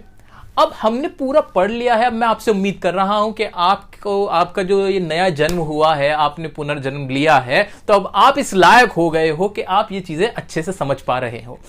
तो फ्यूचर कंटिन्यूअस टेंस, अब इसमें क्या होता है, कोई कुछ नहीं, काम फ्यूचर में होना है, आने वाले कल में होना, और वो चलता हुआ रहेगा। जैसे मैं कहूं यहां पर बैठ के, अभी बैठ के मैं सोचूं कि जब एग्जाम होगा तो एग्जाम के दिन मैं क्या कर रहा होऊंगा, मैं एग्जाम लिख रहा होऊंगा। दिवाली के दिन तुम क्या कर रहे होंगे, दिवाली के दिन तुम क्या कर रहे होंगे, दिवाली के दिन मैं पटाखे जला रहा होऊंगा। ठीक है, ऐसे टीचर क्लास में क्या कर रहा होगा बताना जरा, टीचर क्लास में पढ़ा रहा होगा, रहा होगा, रहा होगा, रही होगी, रहे होंगे। अच्छा, रटने वाली बात समझ में आई, और अच्छा इसकी आत्मा को छुओ, इसकी आत्मा को समझो, महसूस करो, तो समझ में आया फ्यूचर में कोई काम चल रहा होगा। अच्छा सर, जब कोई भी काम चल रहा होता है तो वर्ब की कौन सी फॉर्म आती है? जी हां, हमें पता है, धक धक दिल।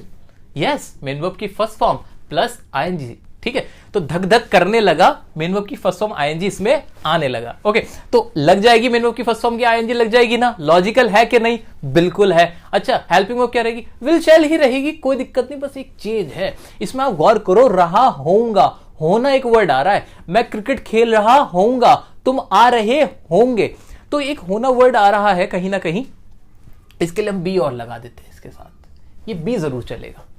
वह टीवी देख रहा होगा, ठीक है, तो ये बी सबके साथ लगेगा, इसका ख्याल करना है, बाकी का स्ट्रक्चर सब में सेम होगा। अफर्मेटिव से हम करते हैं इसको स्टार्ट। अफर्मेटिव का सब्जेक्ट रखेंगे, हेल्पिंग वर्ब आएगी, शैल विल, बी लगेगा, शैल बी हो जाएगा, विल बी हो जाएगा, मेन वर्ब की फर्स्ट फॉर्म प्लस आईएनजी हमारी है, और आखिर में आ जाएगा ऑब्जेक्ट। सेंटेंस बनाओ सर, मैं आ रहा होऊंगा, तो आई शैल बी कमिंग, तुम लिख रहे होंगे, यू विल बी राइटिंग, तुम मुझे देख रहे होंगे, you will be watching me. So ये सेंटेंस थे। अफर्मेटिव के नेगेटिव में आ जाओ, वह झूठ नहीं बोल रहा होगा, ही will not be telling a lie, mummy खाना नहीं पका रही होंगी, तो क्या हो जाएगा, mummy will not be cooking the food. तो इस तरह के आप सेंटेंस बना सकते हो नेगेटिव के। इंटरोगेटिव में आ जाओ, इंटरोगेटिव का कहानी बहुत आसान है, शैल विल सबसे पहले रख दो, विल ही बी कमिंग, क्या वह आ रहा होगा। देखो बोलने में ऐसा लगा कि जैसे पता नहीं क्या आपने एटम बम फोड़ दिया हो, कैसे इंग्लिश बोल दी, फ्लुएंसी आ गई, बिल्कुल ऐसा लगा नहीं, विल ही बी कमिंग, अरे भाई ये क्या पढ़ लिया, अरे सर कुछ नहीं पढ़ा, लेकिन इंप्रेशन इतना बढ़िया आया कि आपने क्या बोल दिया। तो ये टेंसेस के रूल्स है, दिमाग में रखो, बोलते चले जाओ। ऐसे ही और सेंटेंस क्या हो सकता है, शैल आई बी गोइंग, क्या मैं जा रहा होऊंगा, will he be attending the class, क्या वह क्लास कर रहा होगा, विल यू बी वॉचिंग मी, क्या तुम मुझे देख रहे होंगे। तो ये सारे सेंटेंसेस थे इंटरोगेटिव के। डबल इंटरोगेटिव थोड़ा आप करके आना, और मैं उम्मीद करता डबल इंटरोगेटिव का स्ट्रक्चर आप खूब बना सकते हो, मजे से बना सकते हो, क्योंकि अब आपने ले लिया है एक दूसरा जन्म। तो अब हम बात करेंगे इसके अगले टेंस की। अगला टेंस होगा हमारा फ्यूचर परफेक्ट टेंस। दोस्तों अब बढ़ चुके हैं हम अपने अगले टेंस की तरफ, और अगला टेंस है हमारा फ्यूचर परफेक्ट टेंस। अच्छा, फ्यूचर में कोई काम है और वो क्या है, परफेक्ट है। देखो टेक्निकल चलोगे ना, चीजें कितनी इजी लगती हैं, सिस्टमैटिकली, लॉजिकली, कितने अच्छे अच्छे वर्ड्स हैं ये, सिस्टमैटिक, लॉजिकल, तो टेक्निकल, स्ट्रेटेजिकल, तो ये वर्ड्स जो है ना स्टूडेंट लाइफ में इनकी बहुत इंपॉर्टेंस है, और वही हम यहाँ अप्लाई कर रहे हैं। तो फ्यूचर परफेक्ट, काम फ्यूचर में हुआ और वो कैसा है, परफेक्ट है, यानी वो फ्यूचर में ही पूरा हो चुका होगा।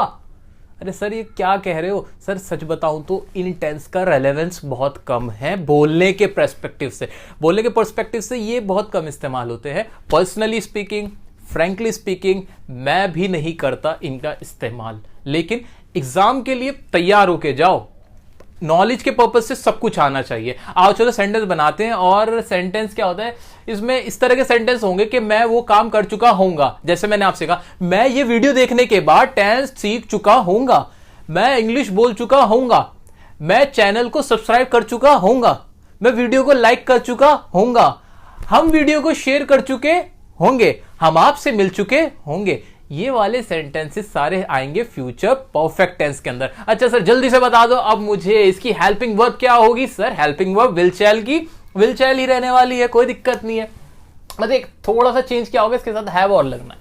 हैव लगेगा परफेक्ट दिखाने के लिए। अच्छा जहां भी कोई टेंस परफेक्ट हो तो क्या लगता है, हाँ लगती है वर्ब की थर्ड फॉर्म, हमें पता है थर्ड फॉर्म लगती है, रूल में भी लिखा है परफेक्ट के साथ थर्ड फॉर्म।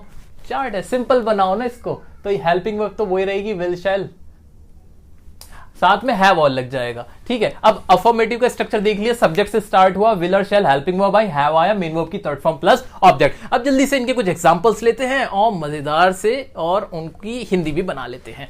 अच्छा चलो, एग्जांपल हो गया, जैसे आप यहां आ चुके होंगे तो क्या हो जाएगा, you will have come here. मैं आपसे मिल चुका होऊंगा, I will have met you. तुम खाना खा चुके होंगे, you will have eaten the food. सर है थोड़े से ये थॉटफुल प्रोसेस है, कोई बहुत ज्यादा सोचने ही वाली बात है जो आप इस तरह के सेंटेंस इस्तेमाल करोगे, लेकिन पढ़ना है हमें इसलिए हम पढ़ रहे हैं। नेगेटिव पे आ जाओ, सब्जेक्ट हेल्पिंग वर्ब, अब नॉट हैव से पहले आएगा, बस ये देखना है आपको, हैव से पहले नॉट आएगा, मेन वर्ब की थर्ड फॉर्म प्लस ऑब्जेक्ट। जैसे मैं आपसे मिल चुका नहीं होऊंगा, हम किताब नहीं पढ़ चुके होंगे, तुम खाना नहीं खा चुके होंगे, तुम चांद पर नहीं पहुंच चुके होंगे। तो ये वाले सेंटेंस आपको इंग्लिश में चेंज करने, करो ट्रांसलेट, कोई दिक्कत नहीं। I will not have reached to moon, I will not have reach to the लगा दो, रीच टू द मून, क्योंकि जो मून होता है सन होता है उनके साथ द लगाना जरूरी होता है। ठीक है, so I will not have reach to the moon. ऐसे ही मैं आपसे मिल चुका नहीं होऊंगा, I will not have met you. मैं खाना नहीं खा चुका होऊंगा, I will not have eaten the food. इस तरह के सेंटेंसेस आप बनाओगे। ठीक है, अगला है हमारा इसका इंट्रोगेटिव। इंट्रोगेटिव में क्या होगा, हेल्पिंग वर्ब पहले आ जाएगी, फिर सब्जेक्ट आएगा और फिर हैव आएगा। इस बात पर नोटिस कर लेना, सब्जेक्ट के बाद हैव आएगा, मेन वर्ब की वही थर्ड फॉर्म लगेगी। जैसे क्या तुम मुझसे मिल चुके होंगे, तो इसकी इंग्लिश क्या हो जाएगी, will you have met me. क्या तुम वहां जा चुके होंगे, will you have gone there. क्या वह क्रिकेट खेल चुका होगा। आप यहां बैठे हुए हो, सोच रहे हो कि वो काम हो जाएगा और सोच रहे हो वो काम होने के बाद पूरा भी हो जाएगा। बहुत बढ़िया, बहुत बढ़िया। क्या मैं एग्जाम क्रैक कर चुका होऊंगा। अरे सर तैयारी करो, क्रैक होगा ना। तो इसके लिए हो जाएगा क्या कि will I have crack the exam.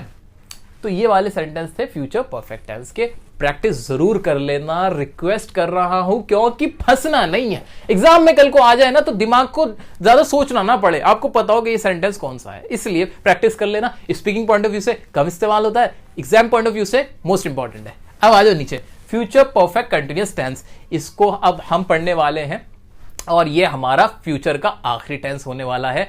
तो जी हाँ, आप हमारे साथ अब तक बने हुए हैं और हम सीख चुके हैं। अब आखिरी टेंस को सीखना बाकी है, फ्यूचर परफेक्ट कंटिन्यूअस। इसमें क्या होगा, कुछ नहीं होगा। फ्यूचर में कोई काम होना है, आने वाले कल में कोई काम होना है, और उस काम, वो काम जो होगा ना, किसी खास टाइम से चल रहा होगा। हाँ बिल्कुल सही सुना आपके कानों ने, कानों में से धुएं निकलने लगे हैं और आपको समझ नहीं आ रहा क्या होने वाला है, दिमाग का बिल्कुल भरता बन चुका है। बिल्कुल, लेकिन है तो यही। अब लोग करते हैं इस तरह की बातें तो क्या कर सकते हैं, इनकी जरूरत ही यूं पड़ी क्योंकि हम अपनी लाइफ में इस तरह की बातें बोलते हैं। ये प्रैक्टिकली अप्रोच है लोगों का बोलने का, तो है भाई, क्या कर सकते हैं। अब सेंटेंस क्या बनेगा वो सुनो, लेकिन हंसना मना है। सेंटेंस होगा, मैं 2 घंटे से खाना खा रहा होऊंगा, तुम 10 महीने से मुझसे मिल रहे होंगे। ये सेंटेंस होंगे। बिल्कुल, तुम 6 महीने से तैयारी कर रहे होंगे, वह 10 मिनट से खाना पका रही होगी, वो 5 घंटे से तुम्हें गाली दे रहा होगा, तुम 10 मिनट से उसके साथ बैठे हुए होंगे। बिल्कुल यही वाले सेंटेंसेस आपके फ्यूचर परफेक्ट कंटिन्यूअस में इस्तेमाल होते हैं। जी हाँ, अब इनकी इंग्लिश बनानी है, लेकिन इंग्लिश बनाने में कोई दिक्कत नहीं आएगी। क्यों? अरे सर, हमारे पास है हमारे लॉजिक, हमारे रूल्स, टेक्निक है, हमारे पास एक जानदार सी टेक्निक है। मुझे तो कुछ सोचना ही नहीं है। बना दो, कैसे बनाओगे? फ्यूचर का परफेक्ट कंटिन्यूअस है। परफेक्ट कंटिन्यूअस के लिए कौन सी हेल्पिंग वर्ब आएगी? हेल्पिंग वर्ब लगेगी वही आपकी will have been, shall have been. कोई दिक्कत नहीं, तो विल हैव बीन, बल्कि विल शैल लिख दो सिर्फ, हैव बीन तो कॉमन ही है, हैव बीन तो इन सब में ही आ जाएगा। और अब ये बताओ वर्ब की कौन सी फॉर्म आएगी? मेन वर्ब की फॉर्म वही वाली आईएनजी, काम चल रहा है, धक धक करने लगा दिल, ये यहां पे हार्ट बीट, ये कह रहा मुझे यहां लगा दो, ये कह रहा मुझे यहां लगा दो, लगा देंगे भाई, लगा देंगे, कोई दिक्कत नहीं है। ये हमारा क्या है, कंटिन्यूटी को दिखा रहा है, इसलिए हम लगा देंगे यहां पे मेन वर्ब की फर्स्ट फॉर्म प्लस आईएनजी। अब बनाते हैं इसका स्ट्रक्चर, जरा देखो, बहुत लंबा सा स्ट्रक्चर है, घबराने की जरूरत नहीं है, आप खुद बनाओगे। स्ट्रक्चर दिखने में लग रहा है, लेकिन सिर्फ आप और मैं जानते हैं कि इसके पीछे की कहानी है क्या असल में। अरे सब्जेक्ट रखा, हेल्पिंग वर्ब रखी, विल शैल हैव बीन सबके साथ आ गई, आएगा ही, कोई दिक्कत नहीं। मेनू की फर्स्ट फॉर्म आईएनजी लगाई, लगा दी, उसके बाद ऑब्जेक्ट और वही सिंस फोर, वही जो अभी प्रेजेंट टेंस में पास्ट टेंस में पढ़ा था ना, present perfect continuous, past perfect continuous, same to same future perfect continuous, सिर्फ टाइम ही तो बदला है। ठीक है, अब इसके कुछ एग्जांपल कराओ ना, करो आप बताओ। वह 2 घंटे से खाना खा रही होगी, बहुत खाना खाती है। इसके सेंटेंस की इंग्लिश क्या बन जाएगी? इसकी बन जाएगी she will have been eating the food for 2 hours. वह 10 साल से पेरिस में रह रहा होगा, तो इसकी क्या इंग्लिश बनेगी? He will have been living in Paris for 10 years. ऐसे ही वह 10 जनवरी से बर्थडे मना रहा होगा, तो इसकी हो जाएगी he will have been celebrating the birthday since 26 January या 10 जनवरी, जो भी तारीख होगी वो आ जाएगी। ठीक है, अच्छा इसके नेगेटिव की तरफ बढ़ते हैं। नेगेटिव में थोड़ा सा ना एक ये चेंज है, इसको देख लेना। क्या कि सब्जेक्ट रखोगे, विल शैल लगा दोगे, अब उसके बीच में नॉट लगाओगे, फिर हैव आएगा, नॉट हैव और फिर बीन, मेन की first form plus ING plus object plus since या फोर। तो हल्का सा इसका स्ट्रक्चरल एक चेंज है, वो आपको देखना है, बाकी कुछ इतना खास के अंदर है नहीं। सेंटेंस बन जाएंगे जैसे मैं 2 दिन से आपको नहीं पढ़ा रहा होऊंगा, बनाओ इसकी इंग्लिश बनेगी I will not have been teaching you for 2 days। ऐसे ही हम 10 दिन से दिल्ली नहीं जा रहे होंगे, will not have been going to Delhi for 10 days। बनाते जाओ, लेकिन सच्ची बताऊं तो मैं तो इस्तेमाल करता नहीं, मुझे नहीं है आदत इतने लंबे लंबे सेंटेंसेस की। हम तो छोटे से आदमी, छोटी सी बात करने वाले लोग, कम में खुश। आ जाओ जी इंटरोगेटिव पे। इंटरोगेटिव में क्या होगा? सब्जेक्ट हेल्पिंग वर्ब आएगी, पहले विल शैल आया, सब्जेक्ट आया, वही हैव बीन आएगा अपना, मेन की first form plus ING plus object plus since या फोर। इसके एग्जाम्पल भी वही होंगे हमारे। क्या तुम 10 साल से दिल्ली में रह रहे होंगे? सेंटेंस तो ऐसे ही बनेगा। इसकी इंग्लिश क्या हो जाएगी? Will you have been living in Delhi for 10 years। और बाकी सेंटेंस आप सर खुद बनाना। डबल इंट्रोगेटिव ना इसका मैंने बताया ना इसका, क्योंकि मुझे अब लग रहा है कि आप इतने इंटेलिजेंट हो चुके हो। मेरा टारगेट, हमारा टारगेट पूरा हो चुका है कि अब आपको टेंस आ चुके हैं। अब तो आप मुझे गलत साबित मत करना। आप मेरे यकीन को, विश्वास को सच्चाई में तब बदलोगे जब मेरे को लगेगा कि हां आपको ये अब समझ में आ चुके हैं और आप खुद से डबल इंट्रोगेटिव सेंटेंस बना के दिखाओगे। तो मैं इस उम्मीद के साथ आपको छोड़ जाता हूं डबल इंट्रोगेटिव के होमवर्क के साथ। मेरे साथ इस वीडियो के में एंड तक बने रहने के लिए आपका बहुत बहुत बहुत बहुत शुक्रिया। तो दोस्तों, ये थी हमारी कोशिश आपको टेंसेस सिखाने की। पूरी एक कंप्लीट वीडियो बनाई हमने आपकी डिमांड पर। इसमें बहुत हमारी मेहनत लगी, बहुत ज्यादा मेहनत लगी, और जी हाँ, आप जानते नहीं है हमने इसमें कितने एफर्ट्स करके आपके लिए इसे कंपाइल किया है। और किसी तरह हमारी ये कोशिश है कि अब आपके अंदर ये चेंज आ जाए, अब आपका एक नजरिया बदल जाए, आपकी लाइफ चेंज हो जाए ये वीडियो देखने के बाद। अब आपको भी कंजूसी नहीं करनी है, वीडियो को प्लीज शेयर करें, लाइक और कमेंट करें, जो भी आप कहना चाहते हो। आपका फीडबैक हमारे लिए बहुत इंपॉर्टेंट होता है। अच्छा, दूसरी बात, अभी आपको एक होमवर्क दिया जा रहा है। होमवर्क तो पूरा नहीं दे सकते, इतनी बड़ी वीडियो का बहुत सारा होमवर्क होता है। कुछ मैं आप सेंटेंसेस मैंने आपको इसमें देने की कोशिश की है, जिसको आप आंसर करके जरूर बताएं। ये मिक्स सेंटेंसेस हैं और आप इनका आंसर करके बताएं। बाकी प्रैक्टिस के लिए क्या करना है वो सुने। प्रैक्टिस के लिए आपके पास कोई भी इंग्लिश की XYZ बुक रखी हुई है, उस बुक को आप उसमें से जो भी आपसे सेंटेंस पूछे गए हैं उनको बनाएं, उनको ट्रांसलेट करें। बाकी इंग्लिश के न्यूज़पेपर्स आते हैं, उसमें सारे टेंसेस ही तो होते हैं, उनको आप पढ़ें, समझने की कोशिश करें। आपको डेफिनेटली अब आंसर्स मिलेंगे। आपका अब जो चीजें मुश्किल लगती थी वो आसान हो जाएंगी। तो ये थी हमारी वीडियो आपके लिए। Thank you.